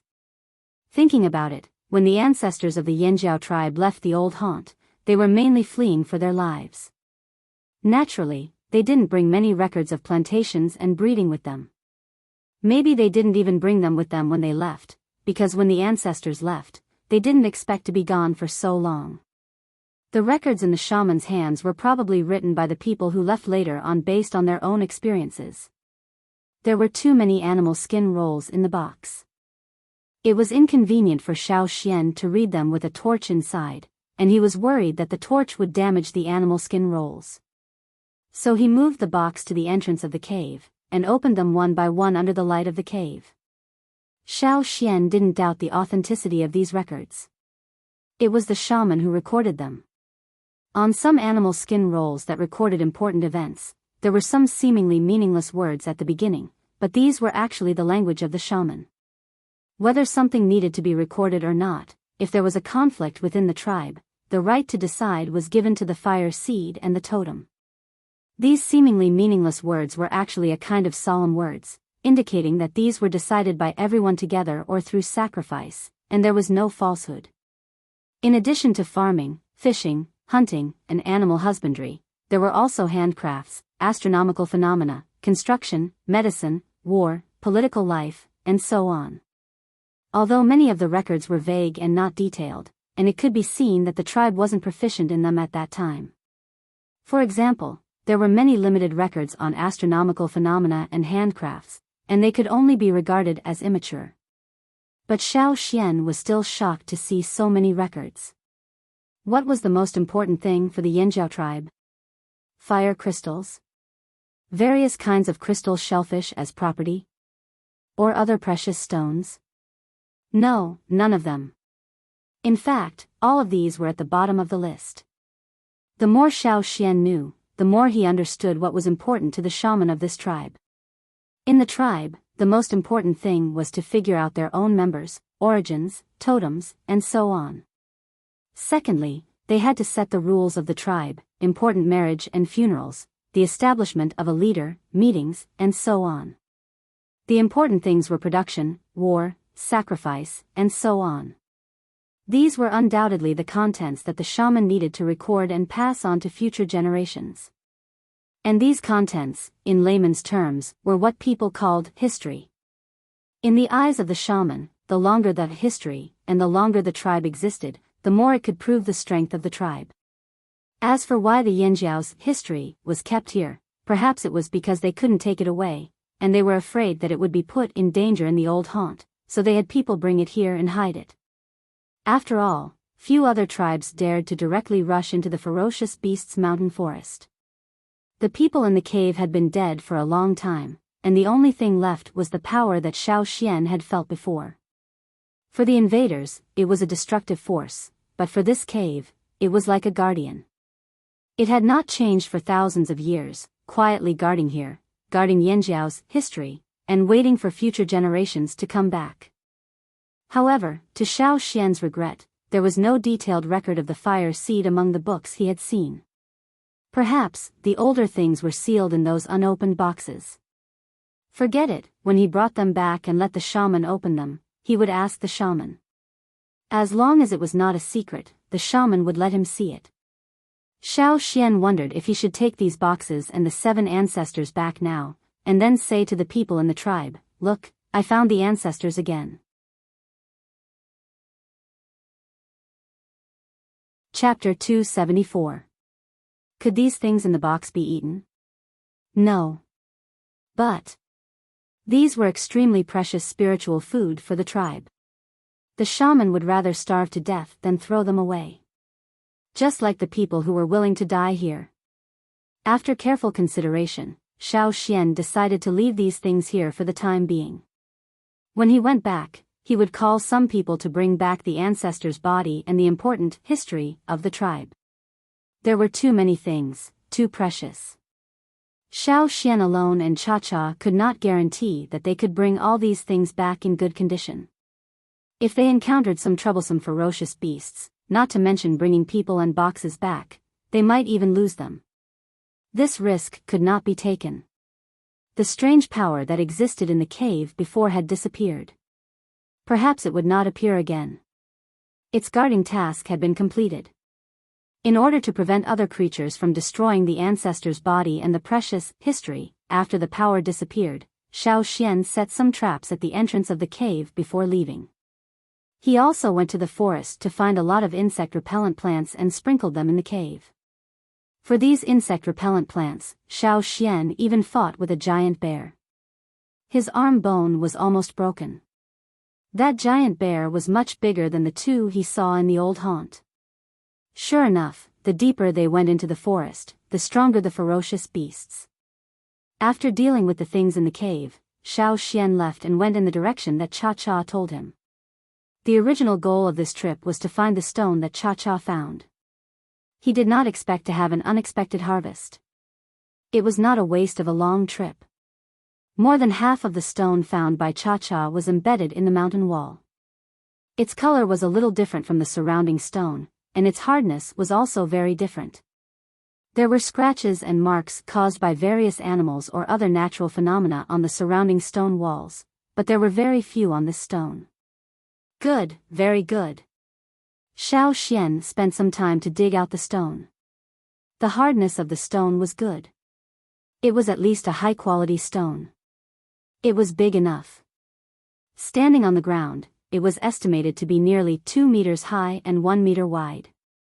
It was oblong. Xiao Xian tested it. The deeper he went, the harder the stone became. Although it wasn't easy to find high-quality stones, they weren't rare either. However, Xiao Xian was interested in better stones. Perhaps the core of this stone could reach the highest grade. He was out of stock, so he had to prepare more good stones to bring back and grind them into tools.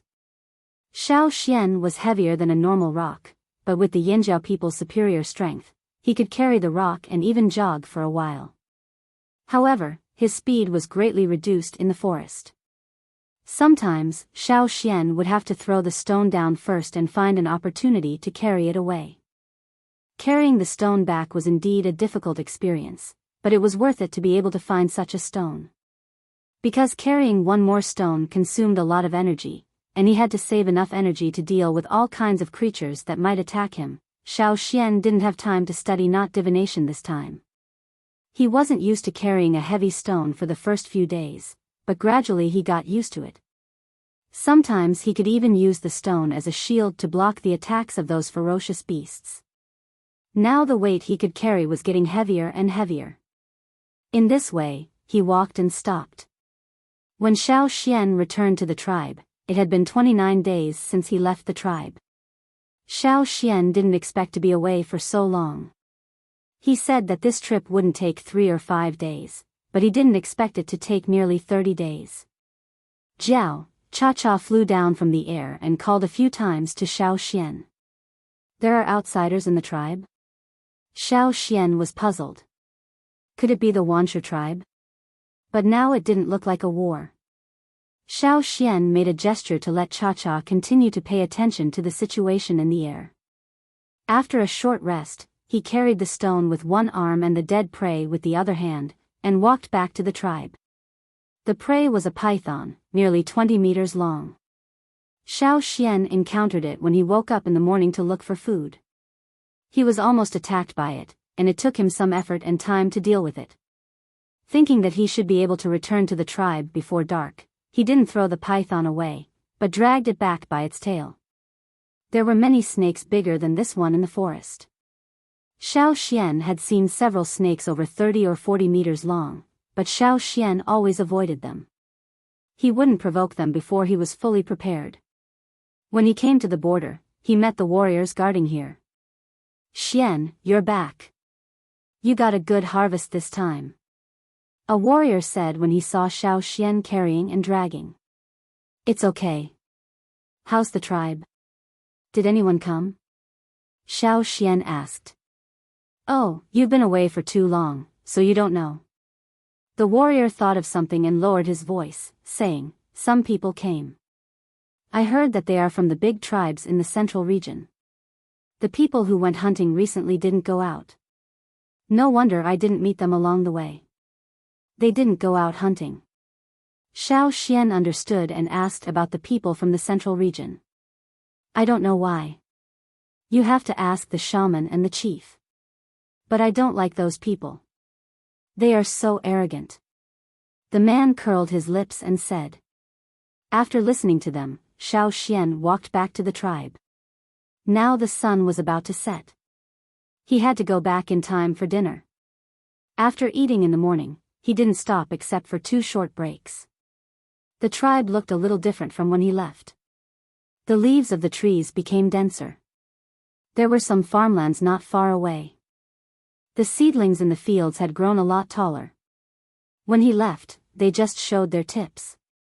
Because he was carrying the stone and dragging the prey, Xiao Xian didn't go directly to a crowded place. He took a little detour. At this time, many people who came out to work had already gone back, so there weren't many people in the places where Xiao Xian passed. As he walked, Xiao Xian heard someone talking in front of him. The voice was very strange. There was more than one. Alas, that's why I said, this Flaming Horns tribe, in fact, is not as exaggerated as other people say. Chu Su and Su also said that they are very powerful. I don't think so. That's right. When I heard those rumors before, I thought that they were all monsters. I was disappointed when I saw them. A soft female voice said. There's nothing special about them except that they are a little stronger. So what if they are a little stronger? Do you think you can kill people by throwing stones at them? The man couldn't help but laugh. Others also thought that this was funny and laughed. The man continued, how do you think they can fight when they're carrying rocks? Like this? Like this? Or like this? Well, I've seen this before, ha ha ha. However, he soon found that everyone's laughter had stopped, and the atmosphere was a little strange. He heard a sound approaching behind him, but he didn't care. So what if the people of the Yanjiao tribe heard him? At worst, he would fight. He wasn't afraid. However, everyone's faces were stiff, as if they had seen something incredible. There was also a person who had a good relationship with him winking at him and motioning him to look behind him. The setting sun fell diagonally in front of him. He couldn't see who the person behind him was from the shadow. Just as he was thinking about whether to turn around and take a look, he heard a voice behind him. "Hey, you're in the way." Xiao Xian looked at the person in front of the road with feathers of various colors on his head. He was standing there like a monkey holding a watermelon. He thought, where did this idiot come from? The person in front of him turned around and the first thing he saw was a big stone. The pressure was so great that he couldn't help but move to the side. Xiao Xian didn't say much. He carried the stone and dragged the snake home. He glanced at the people present and didn't find anyone he knew, so he didn't look at them anymore. If he wanted to fight, he could wait until he was full. In any case, these people wouldn't leave for a while. He was hungry now and was considering whether he should roast or boil the snake when he got home. Looking at the person who left as if nothing had happened, the young people who stood there were silent for a long time. Then one of them asked, "Who was that person just now?" The others didn't answer. They didn't know either. At this moment, they only had one thought: damn, that person just now looked about the same age as us, but he was so strong. It was as if he wasn't carrying a big stone, but a bucket, and he wasn't dragging a big python, but a dead fish. His footsteps were quite light. Chapter 275. When Xiao Xian returned home with the snake's tail and the stone, old Ku was cooking meat soup. While cooking, he complained to Caesar, who was lying outside the window. Seeing Xiao Xian come back, old Ku threw everything aside and went to help Xiao Xian take the snake. "This snake is quite big. Where did you hunt it?" Old Ku looked at the snake in front of the house, went into the house, took out his tools, and planned to cut it. "Not far from the tribe. I just killed it and dragged it back. This stone is the one Cha-Cha found. It's good, right?" Xiao Xian moved his shoulders. His shoulders hurt from carrying the stone for too long. Old Ku touched it with a small stone knife and nodded, "It's really good. It's worth your time. Oh, you should go to the shaman's place. I'll take care of this snake." "Okay, I also have something to tell him." "Wait. I almost forgot. Don't go to the stone house near the fire pit. The shaman is not there. He and the chief are in the big house over there. They are talking with the people from the central tribes. They haven't come back yet. You can go there directly." Xiao Xian looked towards the direction old Ku was pointing at. There was a relatively magnificent stone house, located at the border of the core area. There were no other houses around it. Basically, there was only one house, which was very eye-catching. The shaman asked everyone to build it after he knew that people were coming. He and the chief had been talking with the outsiders these days. Old Ku explained. "Okay, I'll go there and have a look." The ground was paved with stones. Even if it was raining, people would not step on the mud on the ground. This was not there before Xiao Xian left. There were many warriors around the big stone house. Most of them were from the Yanjiao tribe, but there were also warriors from other tribes. These foreign warriors were not all from the same tribe. Even those with poor eyesight could tell that they came from at least 3 different tribes.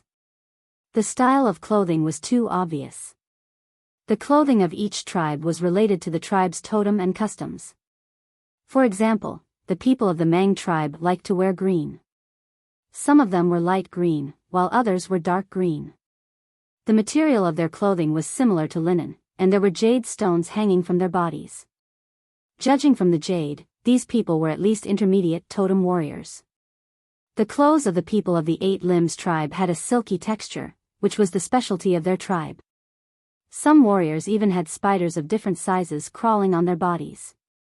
There was also a tribe with feathers on their heads. They were similar to the people that Xiao Xian had encountered before. Their faces were also painted with various colors, making it impossible to see their original appearance. The Feather Tribe? When Xiao Xian was observing these people, he found that they did not care about Xiao Xian at first. However, there were two people that Xiao Xian had seen before. Su and Chu Su both looked at Xiao Xian. They had a deep impression of Xiao Xian, especially when they saw Xiao Xian beat 4 people by himself. Now they could not help trembling when they thought about it. As for the other Yanjiao tribe warriors who were guarding outside, they unconsciously smiled when they saw Xiao Xian. "Are you here for the shaman?" a warrior asked. "Yes." "Why don't you go and ask if I can go in first?" Xiao Xian said. One of the warriors who often acted as the shaman's guard was familiar with Xiao Xian. He did not think that the shaman would stop Xiao Xian from entering the house. However, the situation inside was complicated, so it was better to ask. Not long after the man entered the house, he came out and motioned for Xiao Xian to go in directly. Seeing Xiao Xian walk in, a few people from the other tribes were unhappy. There were several important people inside. How could a small fry like Xiao Xian be allowed to enter? "Who is the guy who just went in? Why can he go in?" someone asked. "He is Xiao Xian," Chu Su said. The man who was about to say something turned to look at Chu Su and Su. "He is that Xiao Xian?" Yanjiao Xiao Xian had been known by some people before the Yanjiao tribe came back. However, when they looked for him later, they could not find him until the whole Yanjiao tribe appeared. Several Yanjiao warriors looked at the people opposite with ridicule and said, "Why can he go in?" "Because he is the elder of our tribe. So far, he is the only elder. His position is second only to the shaman and the chief. Why can't he go in?" The Yanjiao warriors had long been dissatisfied with those people from the other tribes who always had a sense of superiority. Why, now these people were still dissatisfied with the elders of the tribe? "As long as you dare to say, we dare to fight." Seeing that the situation was not good, an older warrior pulled the people in front of him. "That's enough. We are not here to quarrel. Be careful of the team leaders." Xiao Xian did not know that there were sparks outside the stone house again and a fight almost broke out. After he went in, he saw 4 people from the other tribes, 3 sitting and 1 standing behind. Among the 3 sitting people, Xiao Xian had seen one of them before. He was Huang Yi, a senior totem warrior of the Mang tribe with a 3-horned jade. Huang Yi looked at Xiao Xian carefully. When he saw Xiao Xian for the first time, he did not take Xiao Xian seriously. He only thought that Xiao Xian was an insignificant person in a small tribe until Chu Su told him about the Yanjiao tribe. Xiao Xian did not care about the 4 people's eyes and went straight to them. When the shaman saw Xiao Xian, a smile appeared on his expressionless face. He waved his hand and signaled Gigu, who was standing behind him, to bring a chair over. Here, except for the shaman and the chief, who were sitting, Gigu and Ta were standing. However, after Xiao Xian came, he became the 3rd person from the Yanjiao tribe to sit. Seeing this, the eyelids of the 3 people sitting across the table twitched at the same time. On the side of the Flaming Horns tribe, those who could sit here naturally had a very high status in the tribe. Even the 2 team leaders couldn't sit here, but this young man dared to sit here without any change in his expression, and the others didn't show any signs of objection. Obviously, Xiao Xian's status was even higher than the 2 team leaders. How old was he? He was not even a senior totem warrior. "Let me introduce you.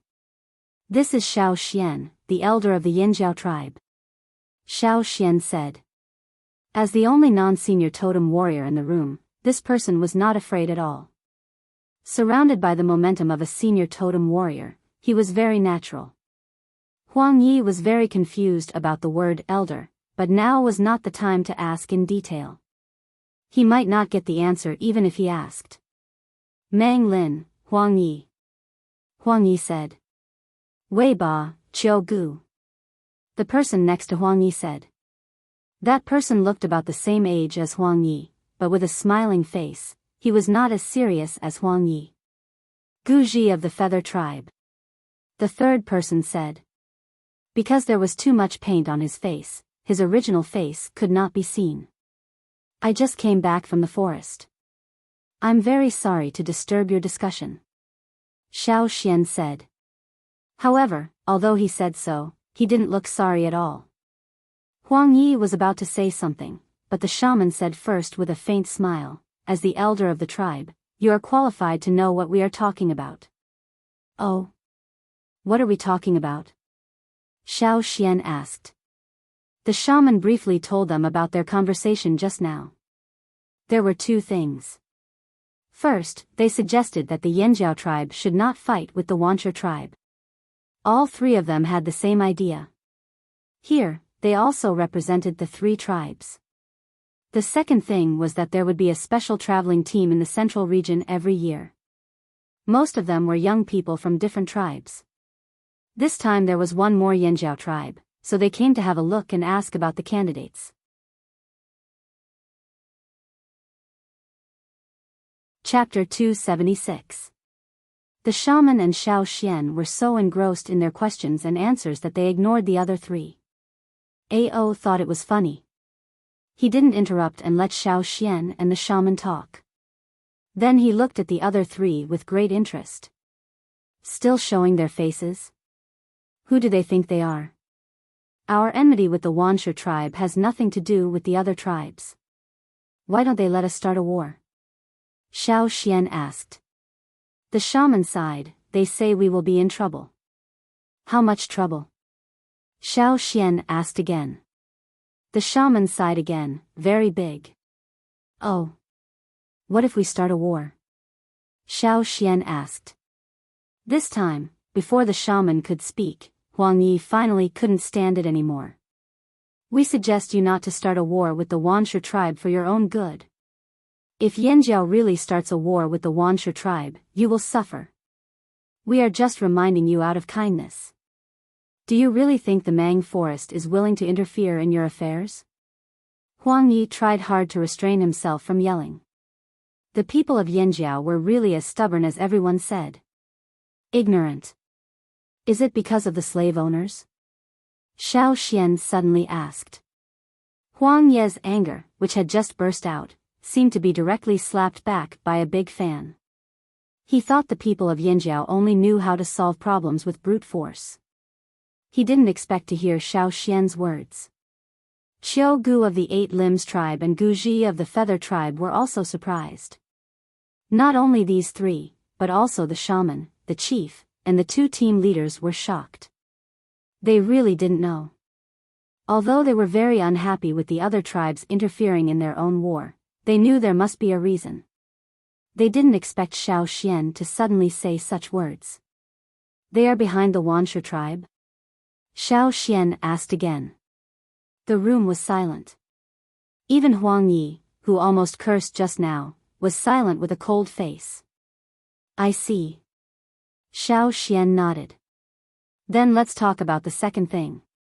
What's with this special traveling team? Xiao Xian's sudden turn of events made the three of them confused. They all looked at Xiao Xian. What do you mean by, I got it? Now that I know, what then? Do you agree to not start a war for the time being, or what? Give me a definite answer. Changing the topic just like that? Huang Yi didn't want to talk. He actually had a lot of things he wanted to say. He wanted to teach this arrogant brat a lesson, but he couldn't say anything. It was suffocating. Qiu Gu, who still had a smile on his face, took over the conversation and said, the reason why we organized such a traveling team is to allow you youngsters to interact with each other more. After all, now is not that chaotic era filled with vengeance and killing. Understanding each other more is beneficial. Secondly, Xiao Xian, you mentioned the slave owners. Most of the people in the tribe have a very limited understanding of the slave owners. The formation of such a traveling team is also to let everyone know more about the threat the slave owners pose to us. Xiao Xian only believed 30% of what Qiu Gu said. But he was also sure that the tribes in the central region were indeed united to guard against the slave owners. Among the slave owners, Xiao Xian had only seen Shu and had never seen anyone else. But if the big tribes in the central region were so afraid of the slave owners, they must have their reasons. "I'll join," Xiao Xian said. Qiu Gu glanced at Xiao Xian, and a light flashed in his slender eyes. "This is not urgent. Such a traveling team is not for everyone to join. Your strength must be recognized by the others in the team." The Yinjiao tribe was very strong in the past. They had no objection to this after learning about it. But after all, it was not the same as before. Did the Yinjiao people still have the fighting power of the past? They were skeptical about this. Looking at the current living state of Yinjiao, they were quite suspicious that the Yinjiao people had regressed. When other tribes were improving, the Yinjiao people were retreating. How could they trust the Yinjiao people's ability? This time, they decided to come to the Yinjiao tribe to have a look. They were just curious about the records left by their ancestors, but they were disappointed. "There is one more thing I want to remind you. This traveling team has a lot of casualties every time they travel. More than half of them have died," Qiu Gu said.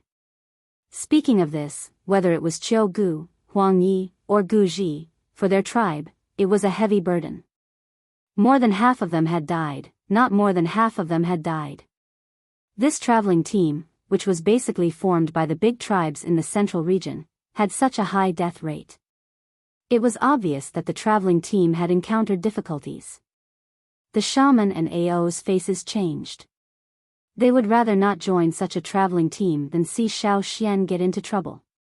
The shaman was about to say something when he heard a "coo" sound. It was very clear in the quiet room. What's more, the people sitting there all had good hearing. "Well, I think everyone must be hungry. Why don't we stop here today and continue tomorrow?" Xiao Xian said. Qiu Gu and the other two looked at each other and nodded. "Okay. In that case, let's continue tomorrow." Ao got up and said. They needed to have a good talk about this.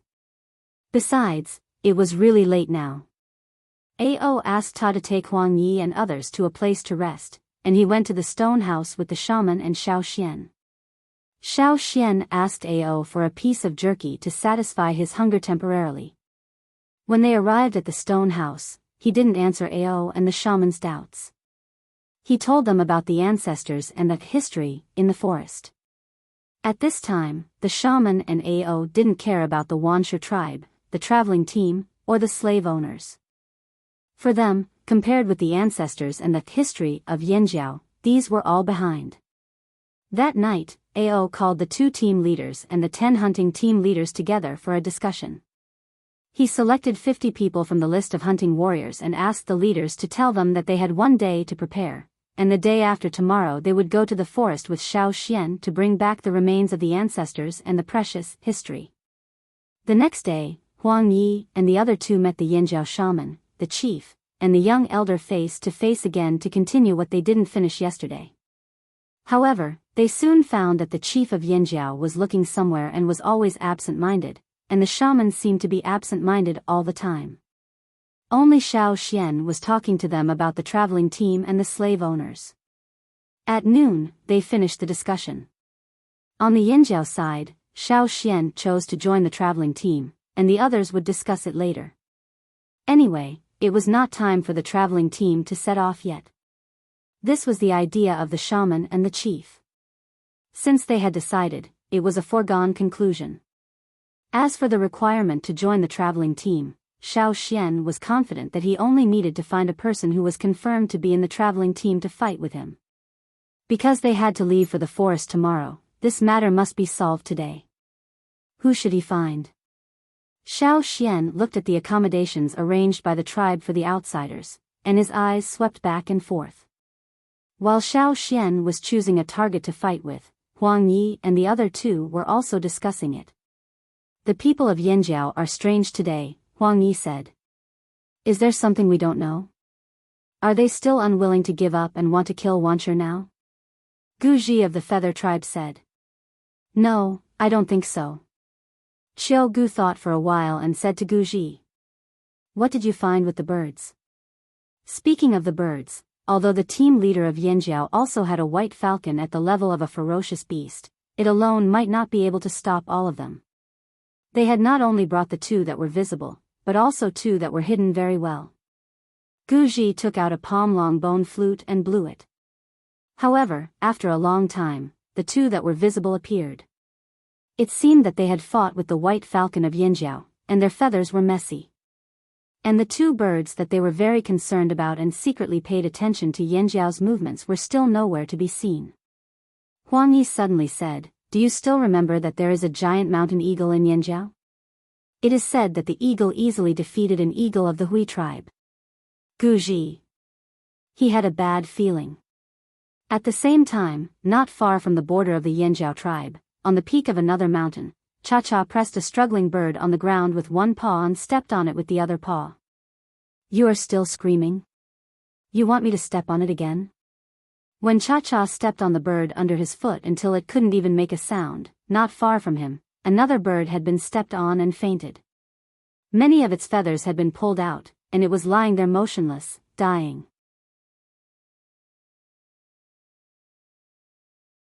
Chapter 277. Xiao Xian didn't know that Cha-Cha had already tortured the two birds in the feather tribe until they were on the verge of death. He was now thinking about who to fight. He didn't know much about the people from other tribes. If the people he chose were weak, he would definitely be judged by those people as not capable enough, so he could only choose the weak ones. However, who were both in the traveling team and had good strength? So troublesome. After thinking about it, Xiao Xian smiled again. Since it was so difficult to decide, why should he choose by himself? If he had the time to choose, he might as well go back to peeling stone cores and making stoneware. Why should he stand here and think about it and waste time? Why not just let those people stand out by themselves? All Xiao Xian had to do was to fight. At this time, those people from other tribes were in the resting place arranged by the Yanjiao tribe. Their range of activities in the Yanjiao tribe was limited, so they felt bored after 2 days. They just chatted in the room. Xiao Xian came when they were chatting happily. After explaining his intention, these young people were excited. They had been bored for 2 days after coming to the Yanjiao tribe. It was rare to have such fun, so they naturally wouldn't miss it. Not all of them were qualified to join that traveling team. Some were not strong enough, but this didn't prevent them from watching the fun. Huang Yi and the others naturally heard the noise here. They didn't have time to think about whether the two birds were shot and eaten by Yanjiao people in private or taken away by the eagle. The three of them came outside the room and looked at Xiao Xian standing there, as well as the people around him who were eager to fight. "You decided so soon." Huang Yi was quite surprised. "Who are you going to choose to prove your strength?" "I don't know who joined that expedition team, and I don't know who will join. However, this isn't important." Xiao Xian's gaze swept across the people in front of him. There were young ones, and there were also other totem warriors who were nearing their middle age. He continued, "Whoever joined that team and thinks they're strong, step forward." Huang Yi raised his eyebrows. So confident? Originally, he thought that if he gave the other party time to prepare, the other party would carefully investigate before choosing a person that he could deal with. After all, there were differences in strength among those who were qualified to enter the travel team. However, he did not expect to receive such an answer. Was he stupid or overconfident? Xiao Xian's words also made these young people unhappy. They were young and impetuous. Just a moment ago, they wanted to watch the show from the sidelines. Now, Xiao Xian's words provoked their fighting spirit. "Let me." The first to step forward was a tall and strong man. He looked a little older than Xiao Xian. The muscles on his exposed arms bulged, making him look very powerful. Judging from the clothes he was wearing, this man was from the Eight Limbs tribe. "Let me do it." Another person stood out, holding a stone axe in his hand. "Although I haven't joined that team yet, I think my strength is still not bad." A third person stood out. Then, there was the fourth, the fifth. There were also several older people. If it weren't for the fact that they felt it was too bullying to stand out, they would also speak out. Huang Yi waited and waited, but still didn't hear what he wanted to hear. He couldn't help but look at Chu Su. He saw that guy looking at the leaves on a tree next to him. It seemed that the leaves were so beautiful that they attracted all his attention. What's so good about a tree full of insects? Seeing Chu Su like this, Huang Yi felt even angrier in his heart. Shouldn't you stand out at this time? Should you give the opportunity to others? Chu Su was still looking at the crooked tree on the side, whose leaves had been gnawed by insects. It seemed that he didn't know the situation at all. Qiu Gu looked at Su, who stood quietly aside without saying a word, and wondered in his heart, isn't this kid usually very hot-tempered? He can kill people if he is unhappy. Why is he so quiet now? Okay, stop arguing. Let me do it. A young man with colorful bird feathers on his head stood out. Guji raised the corner of his mouth and glanced at the cold-faced Huang Yi and the depressed Qiu Gu with a complacent face. Hong Shi, be careful. Guji said with a smile in his eyes. Seeing that Hong Shi didn't bring a knife, he handed his knife to him. Hong Shi didn't want to take the knife because he also had his own weapon.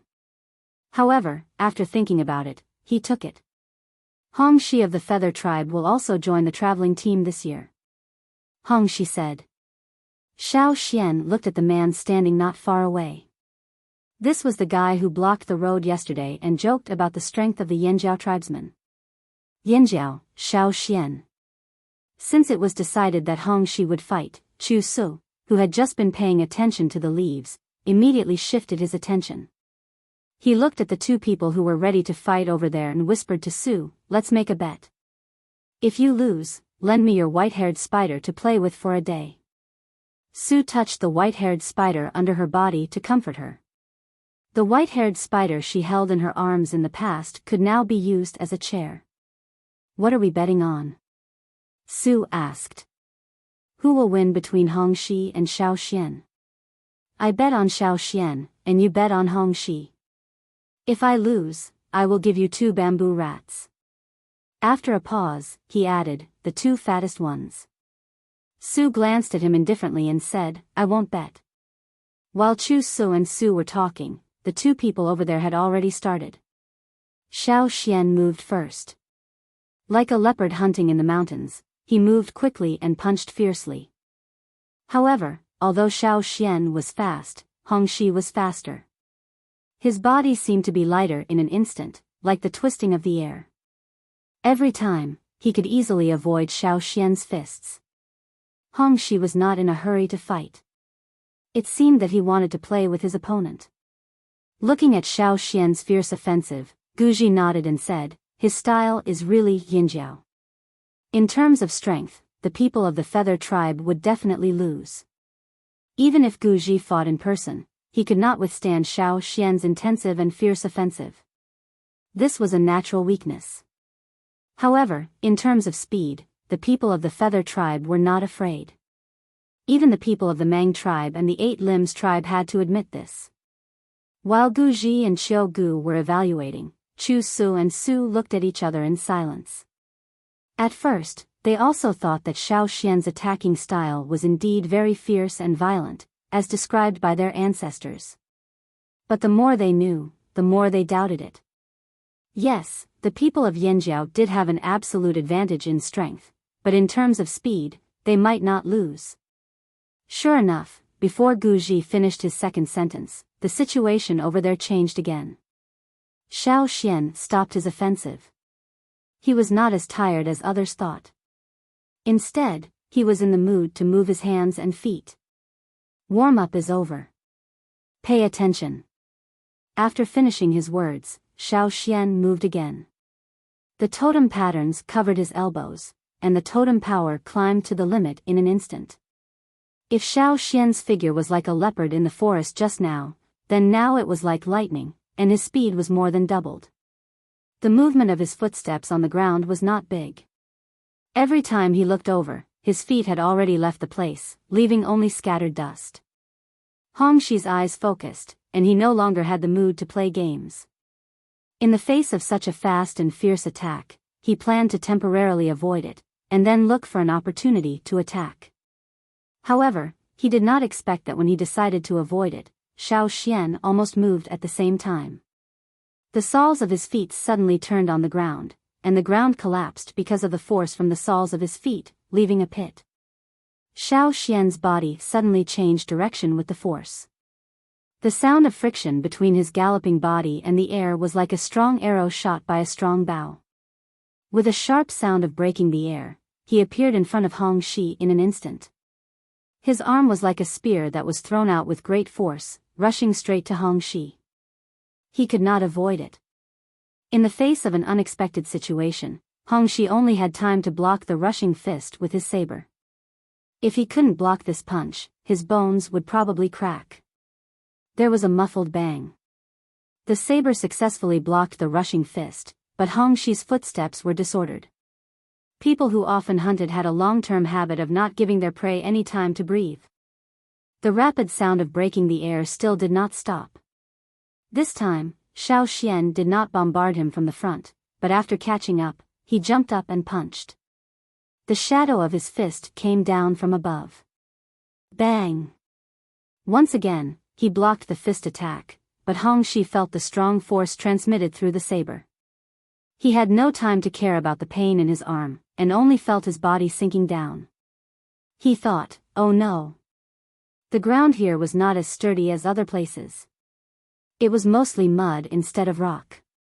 Therefore, Hong Shi's ankles had sunk into the ground after withstanding such a powerful attack. It was not easy to retreat.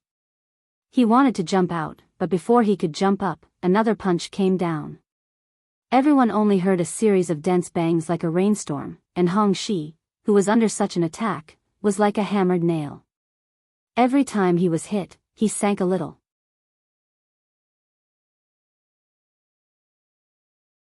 Chapter 278. In just a breath's time, Hong Shi, who was standing on the ground like everyone else, sank into the ground from his waist down. Those who stood in front of Hong Shi and wanted to fight with Xiao Xian at first, listened to the boom and felt as if they were hit by the fist, which made their scalps tingle. This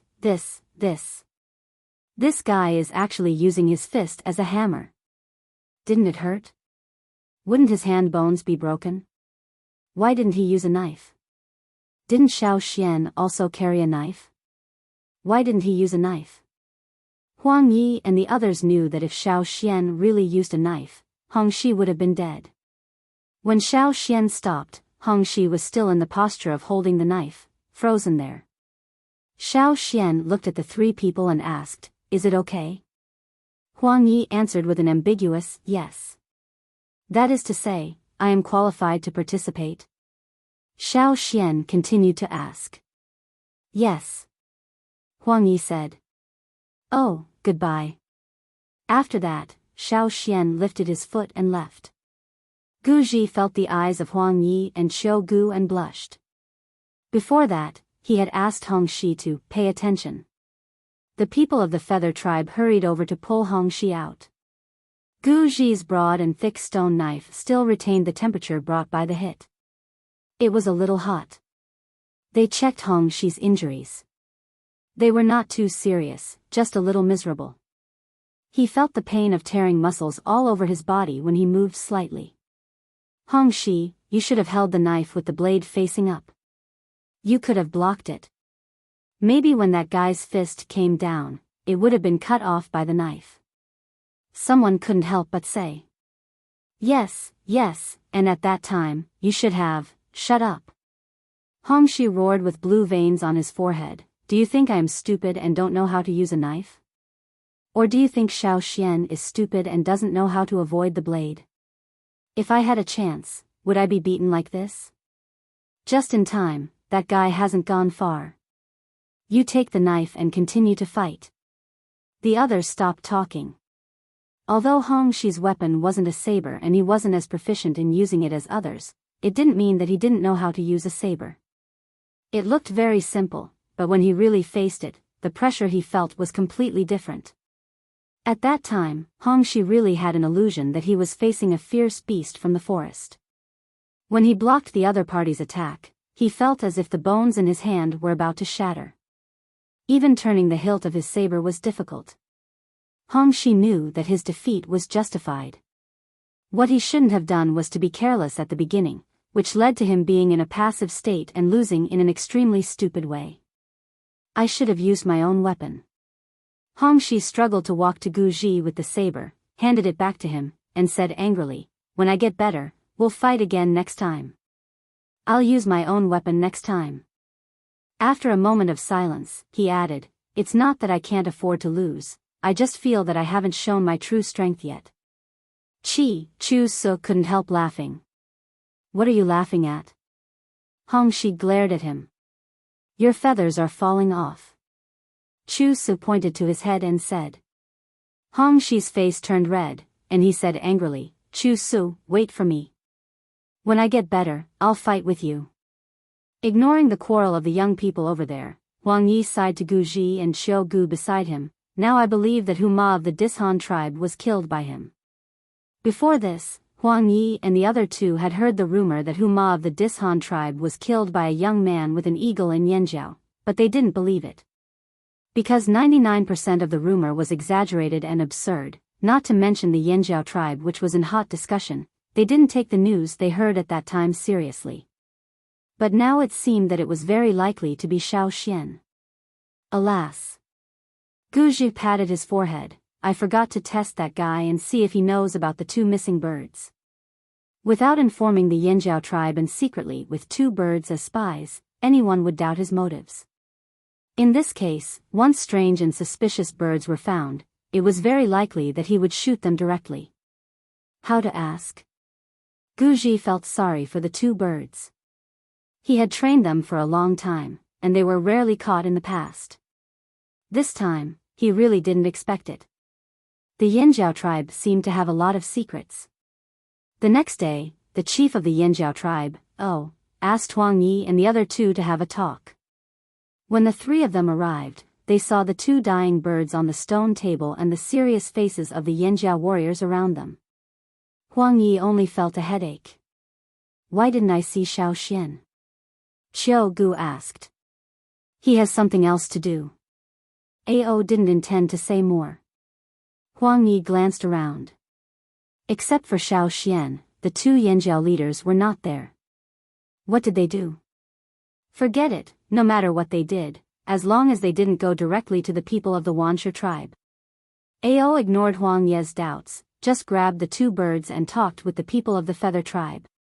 On the other side, early in the morning, Xiao Xian left the tribe with Ta and Gigu and went to the Ferocious Beasts mountain forest. Not far from the border of the tribe, there was a team of about 10 people waiting there. Beside them were several ferocious beasts that hadn't shown up in the tribe these days. The shaman thought that these ferocious beasts had nothing to do. Since they were going to the depths of the forest this time, they should take them with them. They shouldn't stay in the tribe for too long and lose their ferocity. Ferocious beasts were better to be ferocious. "Is everyone here?" Xiao Xian looked at the people around him and asked. "Yes." Gigu said. Ta nodded. "Then let's go." More than 50 figures followed Xiao Xian to the depths of the Ferocious Beasts mountain forest. Around these 50 figures, there were some running shadows of beasts. Xiao Xian had walked a part of the road they were taking, telling them what beasts they needed to pay attention to, what dangerous plants and animals were in the forest, and what they needed to pay attention to. However, there was another part that Xiao Xian hadn't walked. Last time when Xiao Xian entered the forest, he first went in the direction indicated by Cha-Cha, and then changed direction halfway. When he went back through the stone. This time, they set out from the tribe. In order to find the remains of their ancestors and the history of the Yanjiao tribe that had been left outside for nearly 1,000 years as soon as possible, they almost went in a straight line. There were many unknown dangers, more unpredictable ferocious beasts and harsh environments, but they were not afraid. In such an environment, they had long lost the fear of other tribesmen. What they had was only the excitement of the challenge, and the persistence and eagerness to bring back their ancestors and history. At the same time, this road was very likely to be their new hunting route in the future.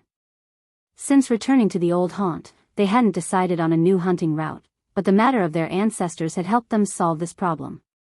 Perhaps this was also a kind of instruction from their ancestors. In the past, their ancestors must have often taken this road. Today, the descendants of the Yanjiao tribe would take this road again, and also tell the forest that those who had left back then had returned. The sound of the stone tool striking the ground was endless. Blood splattered everywhere with a thick, suffocating murderous aura. The roars of the giant beasts in the forest were deafening, and the startled flocks of birds flew in the direction of the setting sun while squawking. Under the dark blue sky, the road was stained with blood, and they pressed forward.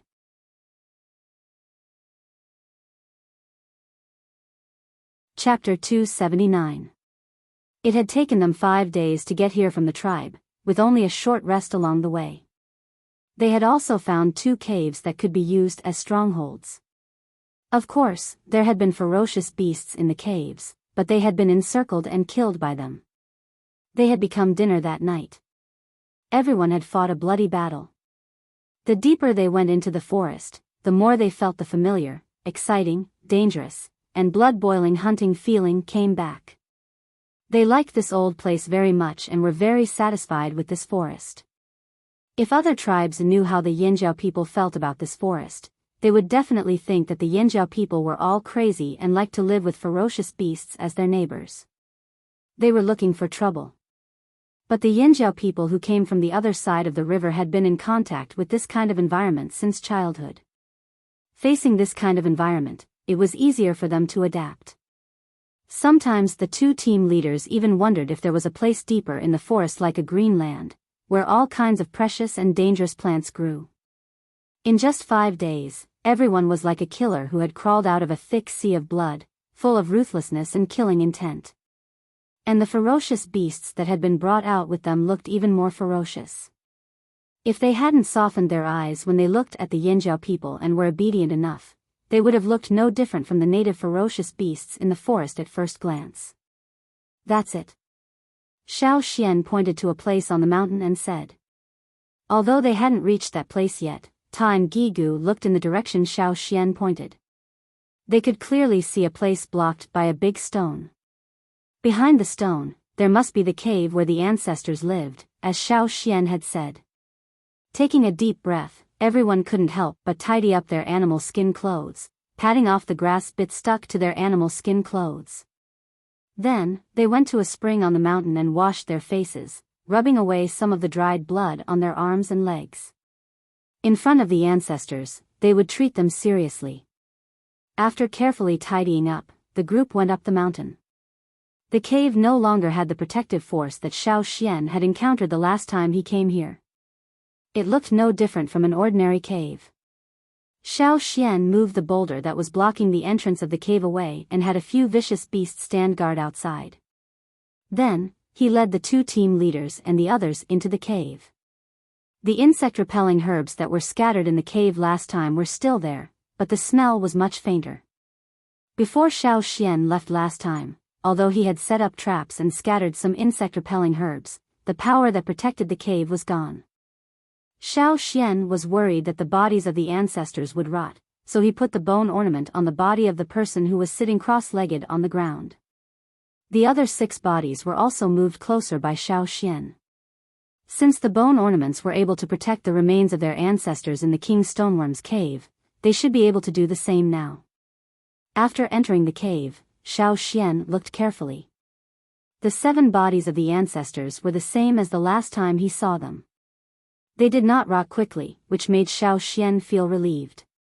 Every time they saw the remains of their ancestors, the people of the Yanjiao tribe were very excited.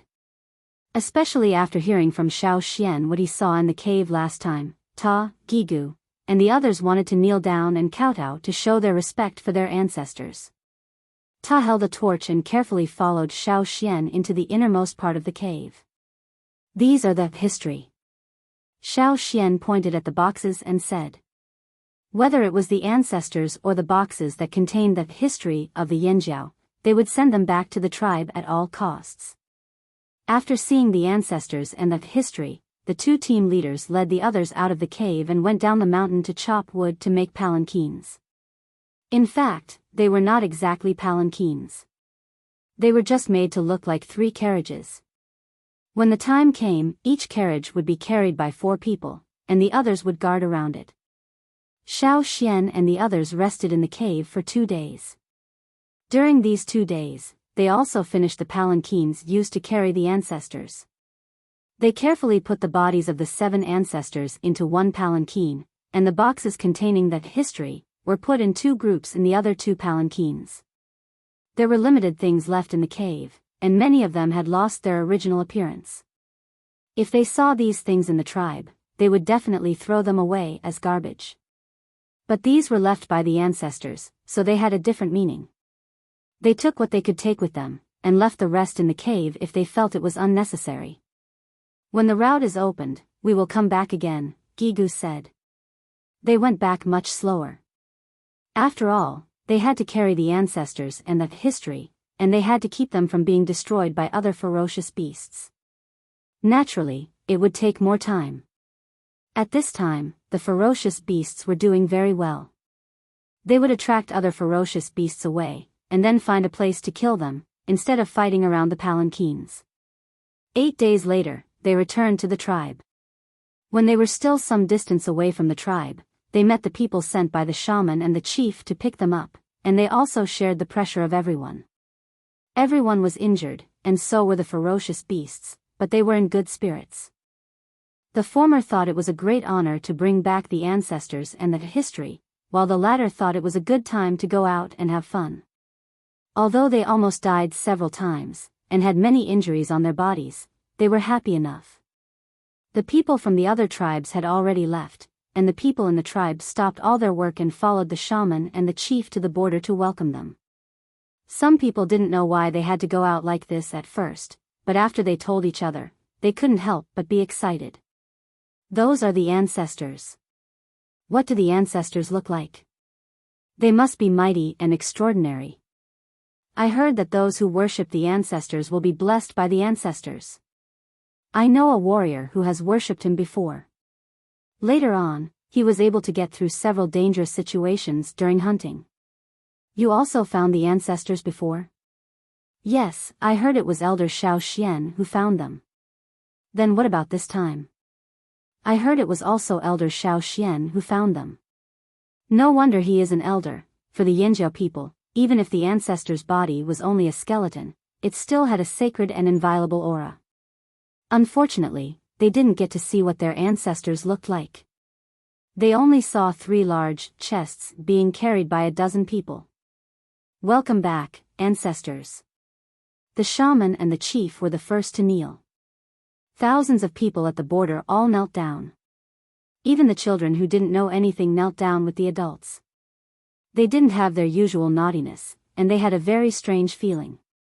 It was a little heavy, but also a little excited. When Xiao Xian brought back the ancestor's body from the cave of the king's stoneworm, the tribe held a ceremony to cremate the ancestors. This time it was the same, but not immediately. Because of the protection of the bone ornaments, the 7 ancestors' bodies wouldn't rot quickly. The shaman put them in a room in the stone house and didn't leave the house for several days. He wasn't facing the ancestors all the time, but he was studying the history that was brought back. Ao also went to read it every day. Guizhe, who was chosen by the shaman to be his successor, followed the shaman every day to read the history left behind. There was too much information that they needed to grasp. Xiao Xian and Guizhe divided the work, categorizing the selected information and then rewriting it, such as the records of astronomical phenomena, farming, animal husbandry, handicrafts, and so on. Although thousands of years had passed, some of the information was still very helpful. Whether it was the shamaness or Chief Ao, although they knew that the Flaming Horns tribe was once glorious, they didn't have a more specific concept. The records left by their ancestors were limited, but now, through these histories, they deeply felt the prosperity of the past.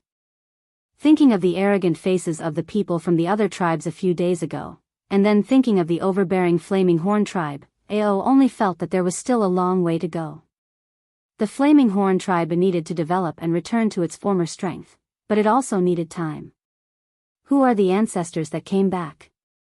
Xiao Xian seized the time to ask the shaman. The shaman was silent for a while, and then slowly said, "During the disaster, the shaman of the Yanjiao tribe passed the position of shaman to the next successor and asked the new shaman and the chief to leave with the people of the tribe. He himself took more than 100 people and hid these precious history in the forest to prevent it from being damaged by natural disasters or man-made disasters. More than 100 people and the shaman guarded the history until the end of their lives." More than 100 people? Xiao Xian was puzzled. When he found the cave, there were only 7 people, including the shaman. The others are dead. Not even their bones are left. The shaman stroked a small animal skin scroll in his hand. This was the last record of the shaman. It felt like every word was weeping blood and was extremely heavy. During the disaster, the ferocious beasts in the forest were also frightened by the sudden changes in the world and became manic. Every day, people who went out to hunt would die when encountering such crazy ferocious beasts. Not even their bodies were left behind. In the end, only the 7 of them were left. Even when they died, their clansmen did not come back. "If one day I encounter the same situation, I will do the same," the shaman said. "When do you plan to hold the sacrifice?" Xiao Xian asked. The shaman did not answer, but asked Xiao Xian, "Can you carve the carvings on the stone pillars again?" "No problem," Xiao Xian said.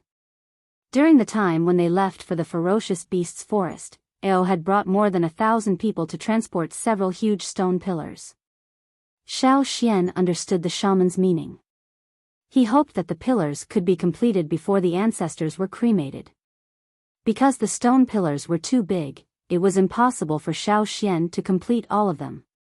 The shamaness and chief called over some skilled stonemasons to polish the stone pillars. They didn't want the pillars to be bumpy. After the first round of polishing, Xiao Xian would carve the engravings in his memory onto the pillars. In the past, Xiao Xian only remembered the carvings on the stone pillars, but did not understand what they were. However, after reading the more detailed records left by the ancestors, he found that many of the carvings on the stone pillars had special meanings. The carvings on different stone pillars were also different. In addition to being used as a sundial, they also had a sacrificial meaning. It was no wonder that the shaman hoped that when the ancestors were cremated, he would repair the damaged and missing things around them according to the records left by the ancestors. That was the most orthodox sacrificial ceremony of the Yanjiao tribes.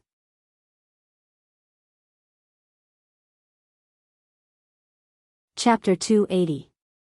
According to the records left by the ancestors, there should be 2 tall stone pillars near the fire pit, not 1. When Xiao Xian first came to the old haunt, he only saw 1 tall stone pillar. As for the other one, it might have been destroyed a long time ago. Maybe it was man-made, or maybe it was a natural disaster. In addition, there were other shorter stone pillars. They were not as meaningful as the first 2 pillars, but they were more flexible. Xiao Xian was in charge of the 2 largest stone pillars closest to the fire pit. The other pillars were engraved by other people. He only needed to engrave some symbolic patterns on those pillars. Xiao Xian was responsible for the 2 largest stone pillars. They were located on both sides of the fire pit, in the direction where the sun rose and the sun set. The stone pillars were mainly carved with totem patterns, but these totem patterns were slightly different from the ones on the warriors' bodies.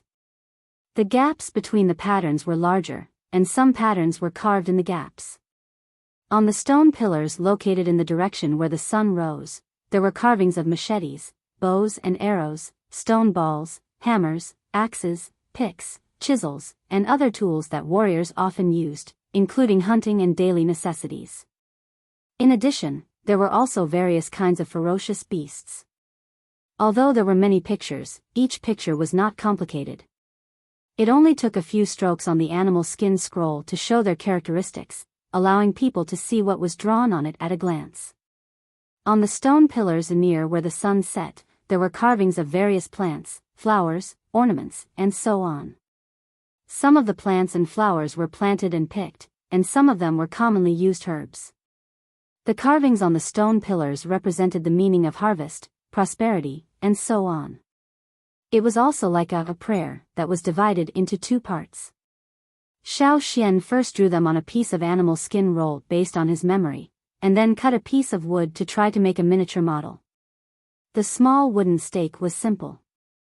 Xiao Xian started carving the day before, and he could show it to the shaman and the chief the next day. When the huge stone pillars were erected, the tribe was filled with cheers. As long as the wanderers climbed up the trees and pushed away the leaves that were blocking their sight, they could see the two pillars that were erected high up on the other side. The short stone pillars in other parts of the tribe were also completed one after another. This was more and more similar to the tribe's appearance thousands of years ago in the records left by their ancestors. Perhaps there would be more changes in the tribe in the future, but for now, they just wanted to replicate the tribe as much as possible. Once the stone pillars were completed, the cremation of the ancestors would naturally begin. This time, everyone clearly saw the appearance of the 7 ancestors. However, no one was afraid. Instead, they were filled with reverence. They knelt down even more reverently and devoutly. They prayed for a good harvest under the protection of their ancestors. They prayed for peace and strength. They prayed for their young children to awaken smoothly. In the fire pit, flames rose and engulfed the remains of the 7 ancestors.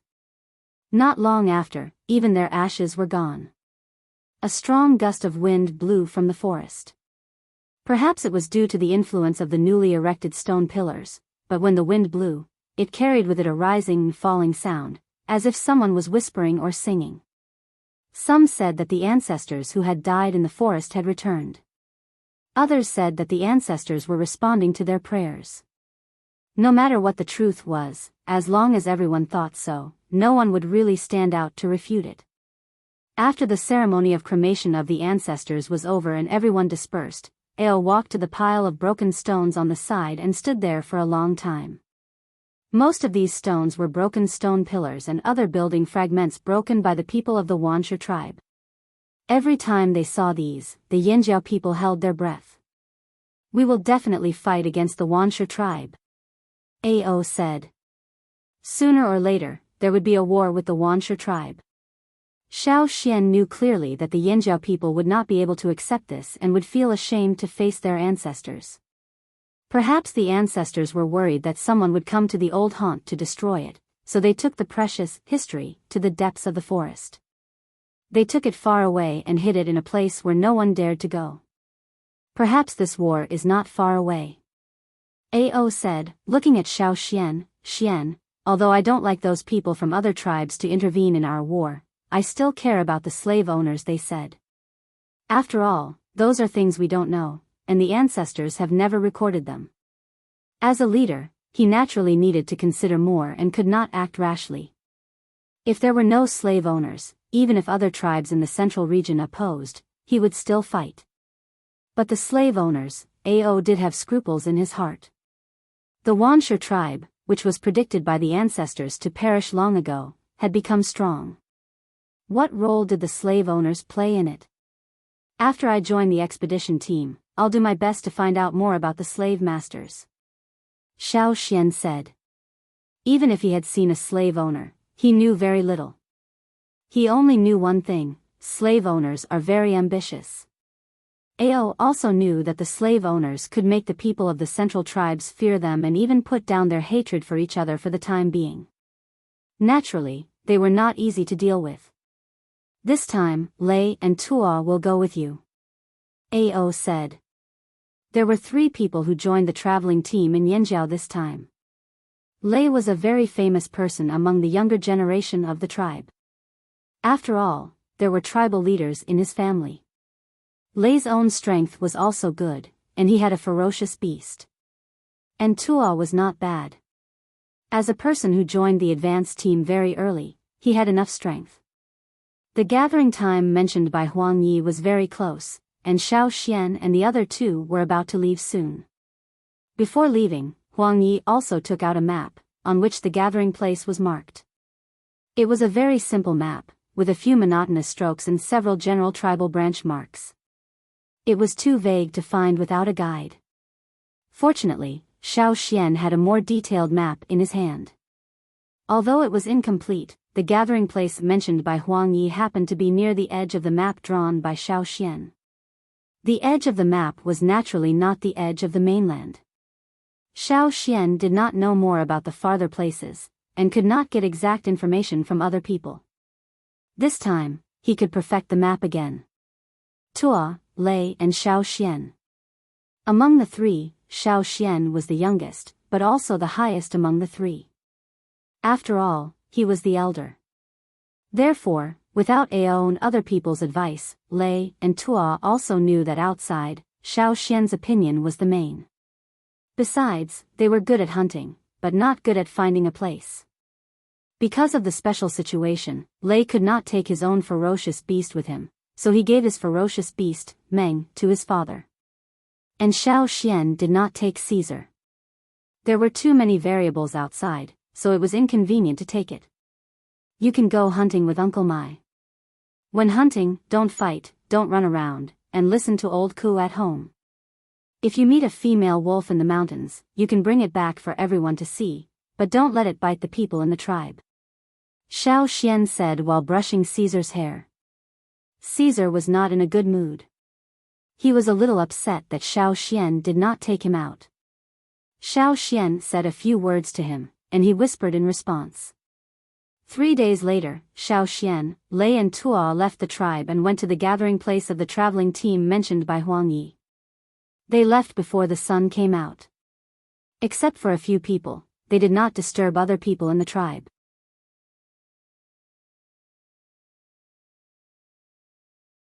Chapter 281. On the map left by Huang Yi, the gathering place of the traveling team was not a populated place. It was surrounded by wild mountains. Probably because of the weather, it seldom rained in this area, so the vegetation on the mountain was not as dense and thick as the woods in the ferocious beast mountain forest. There were basically no ferocious beasts, and the number of large beasts was not large either. Such a desolate place was actually the gathering place of a traveling team.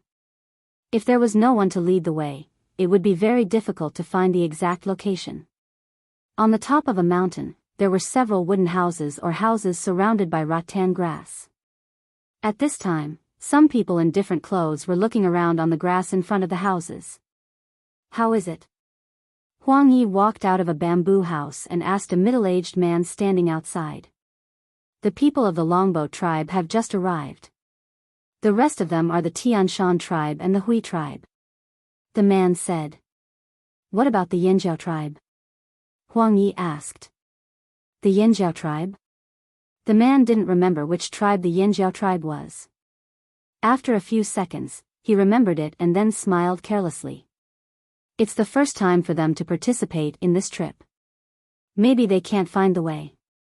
The people of the Yanjiao tribe don't have a guide. Another man came and said. They were all people who had participated in many excursions. Although they would not participate in every excursion, they would take turns to lead. Every few years, each of them would act as an experienced elder and a guide, leading the younger generation of the tribe out. If all of them were young warriors who joined the excursion team for the first time, they would not be able to find a place to gather. If no one took care of them, how many people would die? It was possible that the whole team would be wiped out.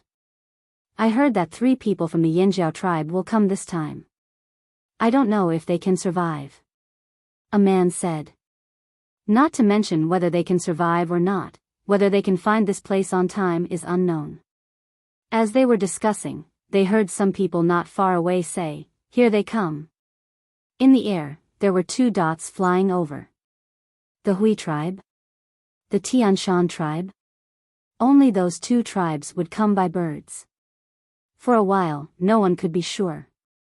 But after the 2 shadows flew closer, someone said, "They are from the Tianshan tribe." How do you know? The young warrior who participated in this trip for the first time was confused. Birds are different. The bellies of the birds on Tianshan Mountain were white. Not the Hui tribe. A man from the Feather tribe said. Even though it was his first time participating, He had done some research on the birds of each tribe and could judge them based on their morphological characteristics. That's true. The two silhouettes in the sky flew closer and closer, heading straight for this side. Whoo! The sound of wings flapping could be heard. Dust and gravel were sent flying, and the powerful claws easily left deep claw marks on the rocky ground. They were two huge eagles, standing on the ground with their wings folded. They were about 5 meters tall, and when they spread their wings, they looked even bigger. The feathers on the upper half of their bodies were generally dark brown, and there were some patterns of different shades on the feathers. The parts near the abdomen were pure white, without a trace of other colors. Because they had a few hard and short crests on their heads, at first glance, they looked like they had horns, so they were also called horned eagles. As giants among flying birds, only a few birds, such as the giant mountain eagle, could be compared with them. The front end of its sharp beak was hooked, and it had strong claws and sharp nails that could easily crush the skull of its prey. It had a strong body and a fierce appearance, especially when the hair on its head stood up.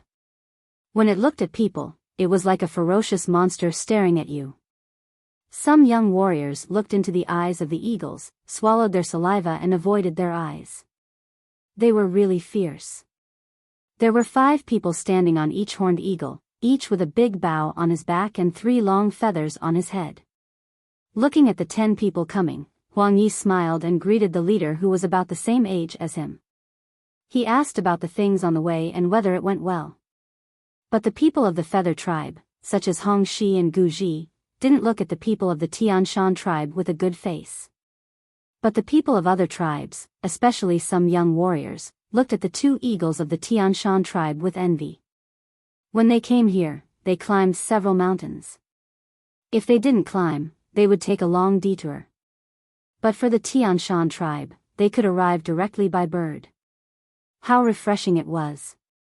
The people of the Tian Shan tribe completely ignored the bad looks around, but for those who looked at them with envy, they smiled back proudly. Not long after the arrival of the Tian Shan tribe, the people of the Hui tribe also arrived. As before, there were 2 giant mountain eagles, but this time there were only 9 of them. Is everyone here? Shall we set off now? Or take a rest for 2 days? The middle-aged leader of the Tian Shan tribe glanced around and said, "Let's take a rest for 2 more days. Besides, the people of the Yanjiao tribe haven't arrived yet," Huang Yi said. "There are more people? The Yanjiao tribe?" Hearing this name, the people of the Tian Shan tribe changed their expressions. They looked at each other and smiled gloomily. The people of the Yanjiao tribe also come this time? No guide? The people of the Hui tribe looked at the people of the Tian Shan tribe and frowned with worry. "It's the first time for us to join the team." "Of course there is no guide," someone said. "Without a guide, it would be difficult to find the place." "Then let's wait for 2 days. After 2 days, if we still don't see the people of the Yanjiao tribe, we'll set off," the people of the Tian Shan tribe said. The other tribes agreed. 2 days was the last chance for the Yanjiao tribe. If they still didn't see the people of the Yanjiao tribe in 2 days, they would leave. 2 days later. In the morning, the people on the top of the mountain came out of their houses. Looking at the rising sun, they packed up and were ready to set off. The people of the Hui tribe looked into the distance and shook their heads with a sigh. Hong Shi and Chu Su had no choice. Even if they wanted to wait for the people of the Yanjiao tribe, it was impossible. The people of the Mang tribe, the 8 Limbs tribe, the Hui tribe, the Tian Shan tribe, the Yu tribe, the 1,000 Masks tribe, the Long Boat tribe and some other smaller tribes in the central part of the tribe walked down from the top of the mountain. But when they reached the mountainside, several eagle calls came from the sky. There were mountain eagles of the Hui tribe and horned eagles of the Tian Shan tribe. "They're coming," someone of the Hui tribe said. In the sky, a figure smaller than the other 4 appeared. With a loud eagle call, it swooped down toward the team. When it passed by the team, 3 figures jumped down. It was Xiao Xian and the other 2. "Finally, we're here. Sorry, it's my first time here, so I'm late." Xiao Xian said to the people he knew among the older people. He didn't pay attention to the other people who were looking at him with a little malice. Huang Yi nodded. Good. Can you hurry up now? No problem. Xiao Xian said. Without a rest, Xiao Xian and the other two followed the team down the mountain. On the way down the mountain, Xiao Xian observed the team and found that the undercurrents in the team were not as harmonious as they seemed. Xiao Xian took the time to remind Tuo and Lei to be careful of the people around them and to be vigilant. Although Tuo and Lei were also vigilant, because they had joined the tribe's hunting team before, they were used to the tacit cooperation in the team. Hearing Huang Yi said that they were a united team and partners, they were slightly relaxed and chatted with some people from other tribes around them. But since Xiao Xian reminded them to be careful, they became vigilant. Especially those people from Tian Shan Mountain. Seeing that Tuo and Lei still didn't quite understand, Xiao Xian didn't say much, but just reminded them. Don't think that half of the people they said died in the hands of slaves and slave owners. If they didn't die in the hands of others, and there were not many ferocious beasts here, then it could only be their own people. Of course, although they were in the same team, they came from different tribes and were not completely on the same side. Looking carefully, those people from different tribes gathered together, and each group kept a certain vigilant distance between them. After leaving the gathering place, the team went in one direction, where Xiao Xian had never been before. One day later, they saw a long slave team of more than 200 people on the road. Long vines tied those slaves together, and next to this team, there were some people with whips guarding. Those were the higher-ranked slaves.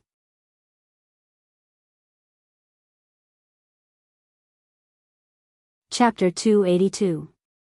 The slaves, whose wrists were bound by vines, wore almost nothing on their bodies. Even if they did, the animal skins were tattered and could not cover much. Under the Yangguang scorching sun, they were all tanned, their lips were dry, and their faces were haggard. They walked barefoot on the ground. Some of the wounded slaves did not get good treatment, and their wounds had rotted. Some flying insects, which smelled the scent, followed them all the way. Where are those slaves sent to? Xiao Xian asked. If he didn't ask, the others wouldn't explain. Of course, he had to take the initiative to ask. Even if he was laughed at by others, Xiao Xian didn't care, as long as he could know what he wanted to know. As soon as Xiao Xian asked this question, some people sneered, but there were also some who answered. It didn't matter if they said it in a mocking tone, as long as Xiao Xian knew the answer, it was fine. Of course, they are sent to where the slave owners live, someone said. Where do the slave owners live? Is that where we are going this time? Xiao Xian asked. What, are you afraid? A man of the Tianshan tribe said with contempt. Xiao Xian didn't say anything. He looked at the sky, then looked at the surrounding environment, recalled the terrain along the way, and said, the slave owners don't seem to live in a good place. If they kept going forward, they might reach the desert area. The slave owners lived in the desert? This made Xiao Xian very curious. Although he knew that the slave owners would stay away from the big tribes in the central region to avoid them, he didn't expect that they would run to an arid and barren area. Not good. An older middle-aged man next to Huang Yi snorted, they are really living a good life. Only the slaves are not living a good life. That was true. The slave owners were naturally the ones who were being served. Just then, in the long line of slaves, a slave suddenly broke free from the vines and ran towards Xiao Xian. Although he looked like a bag of bones, he ran so fast that he didn't look weak at all. Someone in the group of slaves shouted and looked at the person running. The dark-skinned slave with unkempt hair was running towards Xiao Xian and the others, shouting with a hoarse voice. He probably wanted to ask for help. Xiao Xian could see the light of hope in his eyes. Puff! A sharpened piece of wood pierced through the running man's body. Blood dripped to the ground, and the light in the slave's eyes was quickly extinguished. A man wearing animal skin and holding a whip walked towards the slave on the floor. On his forehead, there was a tattoo that looked like the character, Tai. It's a slave with the title, Tai, someone in the team said. His tone was calm, without any emotional fluctuations because he had just seen a slave killed. Slaves were also divided into classes. The lower-class slaves didn't have any titles, while the higher-class slaves started from Tai, because they would have a tattoo similar to the character Tai on their foreheads, so they were called Tai slaves. In terms of strength, they were equivalent to the beginner totem warriors. For those who became slaves, their initial goal was to be a Tai slave. So what if they became a slave? As long as they could get the strength equivalent to a totem warrior, it was enough. A Tai slave was the lowest class of the higher class slaves. Above the Tai slave, there was a Pu slave. There were also some Pu slaves in this slave team, but they didn't hold whips, only knives. They didn't seem to care about anything and seemed to be very harmless. But as long as they took action, the ground would be stained with blood. At that time, it would involve more than one slave. Therefore, when the slave ran away, the Pu slaves just glanced at him casually. Some of them didn't even raise their heads and continued on their way. Anyway, there were Tai slaves who were lower than them to deal with it. The Tai slave strode towards the slave on the floor, and glanced at Xiao Xian and the others. There was no vigilance, no concern, no other superfluous emotions. He was numb and as cold as a knife. When he looked at the lower-class slaves, it was no different from looking at other dead things. He bent down, stretched out a hand to grab the dead slave's foot on the ground, and dragged him back to the team. There was a long bloodstain on the ground because of the dragging. The Tai slave dragged the dead slave back to the team, and waved his arm to throw the dead slave into the team of lower-class slaves. Then, Xiao Xian saw those haggard slaves with tied wrists scrambling to surround the slave. That is. Ray stuttered. Over at 8 Limb's side, a cold voice said, "They are snatching food." Their wrists were tied, but they could still move their fingers, arms, and legs. They were snatching food, although the food was the same as them. If they didn't eat, they were likely to starve to death. Only by eating could they survive. Seeing Xiao Xian and the others were silent, someone from the Tian Shan tribe said, "You can't stand it? If you really can't stand it, you can save 1 or 2 lower-class slaves. If that slave ran closer, you could save him in time." Seeing the reactions of others in the team, Xiao Xian and the others also knew that there was something they didn't know. These people mostly looked at the slaves with disgust in their eyes.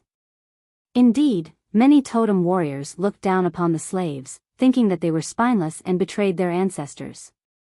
However, they were not like these people in the team. Especially the people from 8 Limb's side, there was even hatred in their eyes.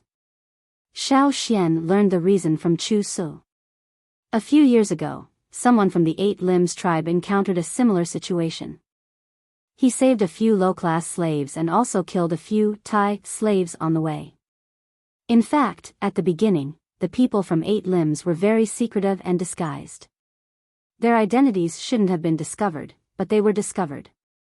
A young girl from 8 Limbs gave a slave a piece of jerky before she left. The slave saw a spider on her body. Later, the slave failed to escape, was caught and told the secret. Not long after, those who attacked were almost all killed when they went out with their friends and elders. Chu Su said. More than 10 people from 8 Limbs were killed, including senior totem warriors. Among the slaves who attacked them, there were more than 30 Tai slaves and at least 4 Pu slaves. If it was a one-on-one fight, even if it was a servant slave, it would only be equivalent to an ordinary intermediate totem warrior, and it would not be so tragic. However, these slaves were almost suicidal in their attacks. They did not even blink their eyes, and it came to injuring the enemy and injuring themselves at the cost of injuring the enemy. They would do the same thing even if it meant injuring the enemy and injuring themselves at the cost of injuring themselves. Slaves were just tools. If the tools were gone, they could just make another one. Those slave owners didn't care. After that, the people from 8 Limbs killed all the slaves, no matter whether they were high class or low class. As long as they attacked, they wouldn't leave anyone alive. They wouldn't give anyone a chance to tell the secret. Chu Su looked at Xiao Xian and the other two. In fact, this kind of thing happened a lot. Almost every tribe has encountered it.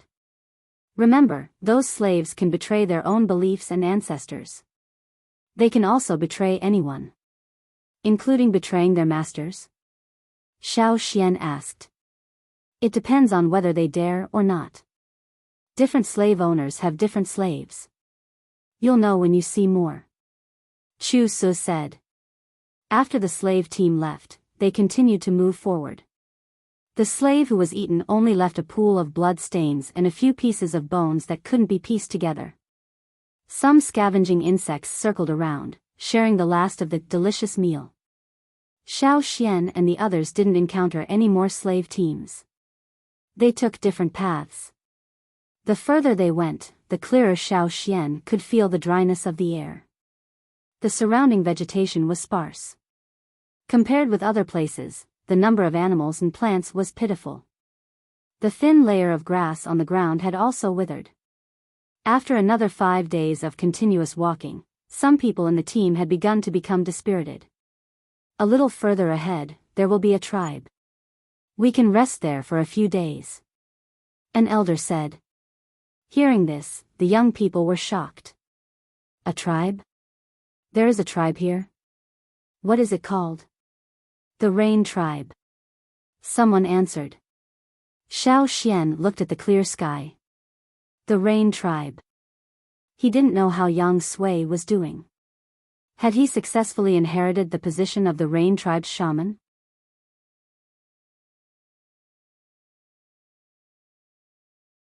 Chapter 283. The surrounding land was getting drier and drier, and the creatures in the forest were not so active. After passing through several high mountains, they came to a hilly area. Standing on the top of a small hill, Xiao Xian saw some houses in the distance, as well as large tracts of farmland. However, those farmlands didn't seem to grow well. Because of the lack of water, they not only grew slowly, but also had a high mortality rate. As for further places, they couldn't see clearly, as if they were covered with layers of gauze. That was because there was too much dust in the air, which affected their vision. Because of the drought, when the wind blew, some dust would be brought up. The further they went, the more cracks there were on the ground. Although there were some sparse fine grass, the dry ground occupied most of their vision. That's the Rain Tribe. Huang Yi said to the young warriors who came here for the first time. When they went to the Rain Tribe, the elders would tell the young warriors some things about each tribe.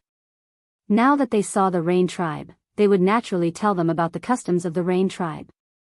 Although Xiao Xian knew Yang Sui of the Rain Tribe, he knew very little about this tribe. Therefore, when the middle-aged man was explaining to the young warriors of their tribe, Xiao Xian, like the others, also listened attentively. It was always good to know more. The people of the Rain Tribe, their totem is like rain, and they worship water. Their belief in rain is far beyond your imagination. If their tribesmen went to other places and drowned in the river or were eaten by aquatic beasts in the water, most of the time, they wouldn't feel sad. On the contrary, they believed that those who drowned or were eaten by aquatic beasts must have some kind of mysterious power that surpassed others. That was why they could send themselves to the place where God was without the help of external forces. Xiao Xian and others. What the hell? In this case, the crocodiles of the drumming tribe were simply the spokesmen of God. It sounded ridiculous, but it was understandable. Every tribe had their own beliefs and worship. Many things that seemed extremely stupid in others' eyes were unswerving beliefs of some people. For this kind of belief, you couldn't change their minds even if you pried open their brains. It is said that the shamans of the Rain Tribe who couldn't pray for rain were burned to death. Someone asked. Not all of them. I heard that in the beginning, there were cases of people being burned to death. But later, they couldn't pray for rain, and it was impossible for the tribe to have no shamans, so they changed it. But in this way, the status of shamans in the Rain Tribe gradually declined. It said that the Rain tribe's shaman candidates have to travel outside, hoping to find a solution. Then did you find him? A young warrior of the Feather tribe couldn't help but ask. The others looked at the warrior who asked the question as if he was an idiot. It sounds like a lie. How can it be possible to get rain? Even the shamans of our tribe can't do it. How can the shamans of the Rain tribe do it? The people from these small tribes just love to mess around. That's true. The others nodded. He felt that if his tribe couldn't do it, the people of such a small tribe wouldn't be able to do it either. Moreover, praying for rain sounded like a lie. How is God related to rain? But there's one thing I agree with. The divine echo can definitely fly. Yeah, definitely, said the Feather tribesman. Nonsense. How could a god have wings? It must have 8 hands. The people of 8 limbs said. Bullshit. God certainly doesn't look like that. When it came to what God looked like, the tribal warriors of different beliefs quarreled because of different opinions. The people of the Tian Shan tribe thought that God lived in the mountains, but the people of the Mang tribe vetoed that idea. They strongly believed that God should live in the woods, or the kind with bamboo forest. The people of the Thousand Masks tribe didn't speak, but their faces were full of disapproval, telling everyone their opinions. Xiao Xian thought about the Yanjiao tribe. As people who had been brainwashed by shamans since childhood, taught by shamans, they only believed in 3 things: fire, totem, and ancestors. What was God? Was it the fire? Was it the incarnation of the totem? Or was it the deceased ancestor? Or all 3 of them? Listening to the discussions of the people around them, Lei and Tuo touched their heads at the same time, and began to outline the appearance of God in their minds. If there was a God, it should be, with horns on the head, right? Anyway, it was definitely not those who had wings and played with spiders, let alone rain. Well, it must have horns on the head, and its strength was incomparable. Lei and Tuo discussed and nodded. They felt that others were simply talking nonsense. Seeing that they were about to fight, the elders who had been staring at each other had to calm down and pull the excited young warriors apart. Hey! Who are those people? Lei asked, pointing to a group of people passing by not far away. Everyone stopped quarreling and looked over there. Over there was a team of 9 people.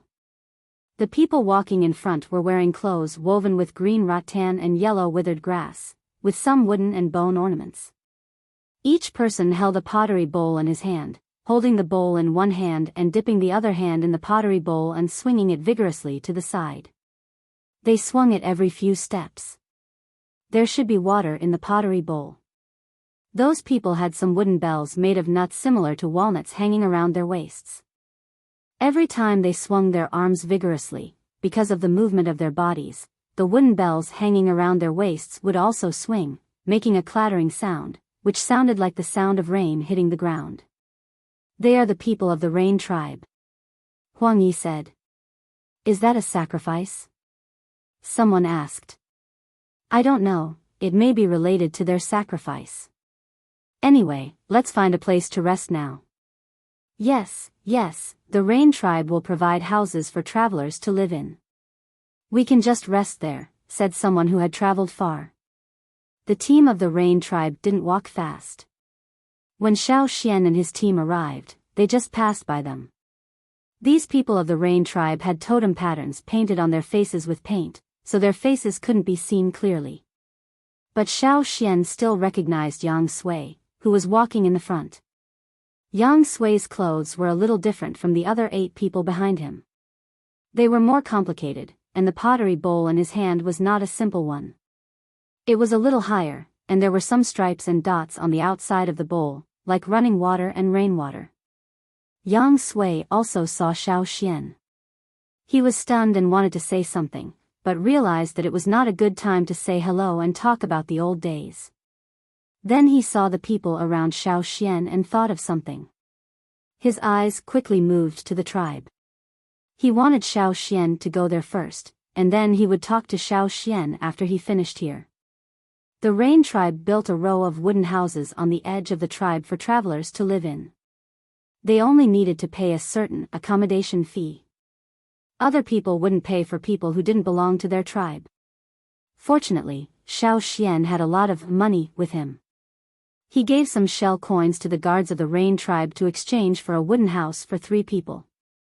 The wooden house was very simple, but in such a place where trees were hard to see, they had to make do with it. They exchanged some dry food with the people of the Rain tribe. It was a kind of hard flatbread. Xiao Xian and the other 2 people were not used to it, especially Tuo and Lei. They hunted ferocious beasts to fill their stomachs. It was the first time for them to eat such food in such a place. I think our tribe is really good, Lei said. Tuo felt the same. Biting the hard flatbread, he asked Xiao Xian, "How long do we have to stay here? Will we encounter places that are even worse than this in the future?" "How long we stay depends on the elders. As for the future, you'd better be mentally prepared." Xiao Xian gave them a, look. The expectant look on Lei and Tuo's faces suddenly collapsed. It was worse than this. They would rather go to the ferocious beast mountain forest alone for 10 days or 100 days than stay in such a place where even a beast was hard to see. No wonder they said before that this trip would be more difficult. After a short break, a young girl who brought in water smiled at Xiao Xian and gave Xiao Xian a leaf. After the girl left, Lei and Tuo winked and joked, "Xian, is it the custom of the Rain tribe to give leaves? Is there anything written on the leaf? Let me see." Xiao Xian avoided the 2, quickly glanced at the words on the leaf, and then ground the leaf. Lei and Tuo's faces were disappointed. "I'll go out for a while. If there is anything urgent on the team, blow the whistle." After a pause, Xiao Xian said again, "Guard against the people of Tianshan Mountain." I know. Go ahead, elder." Tuo waved his hand. Before leaving the cabin, Xiao Xian saw people looking at him from the window of another house. Over there, the people of the Tianshan tribe lived. Someone at the window was holding a bow, and the arrow was aimed at Xiao Xian. He did not shoot, but just kept the posture of aiming. Seeing Xiao Xian look at him, the man smiled, which made people feel very uncomfortable. The people of the Tianshan tribe were hostile to Xiao Xian and the other 2. Was it because of the Dishan tribe? Or was it because of other reasons? In any case, this kind of hostility made Xiao Xian always guard against them.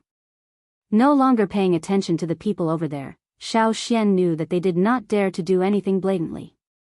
After leaving the cabin, Xiao Xian went in one direction, where there was a small hill. There were some cabins on the hill, which did not belong to the Rain tribe. Xiao Xian would not be stopped. These cabins were much more dilapidated than the place where they had temporarily rested. Looking at the straw rope hanging on one of the cabins, Xiao Xian walked over. The door panel was half closed, and Xiao Xian saw the people in the room. One was the young girl who gave him water and leaves, and the other person sitting on the ground was Yang Sui. At this moment, Yang Sui was holding an oxtail, gazing at it affectionately. Before the young girl gave him water, Xiao Xian had seen her once. She followed Yang Sui, but at that time it was difficult to recognize her because of the pattern on her face and her clothes.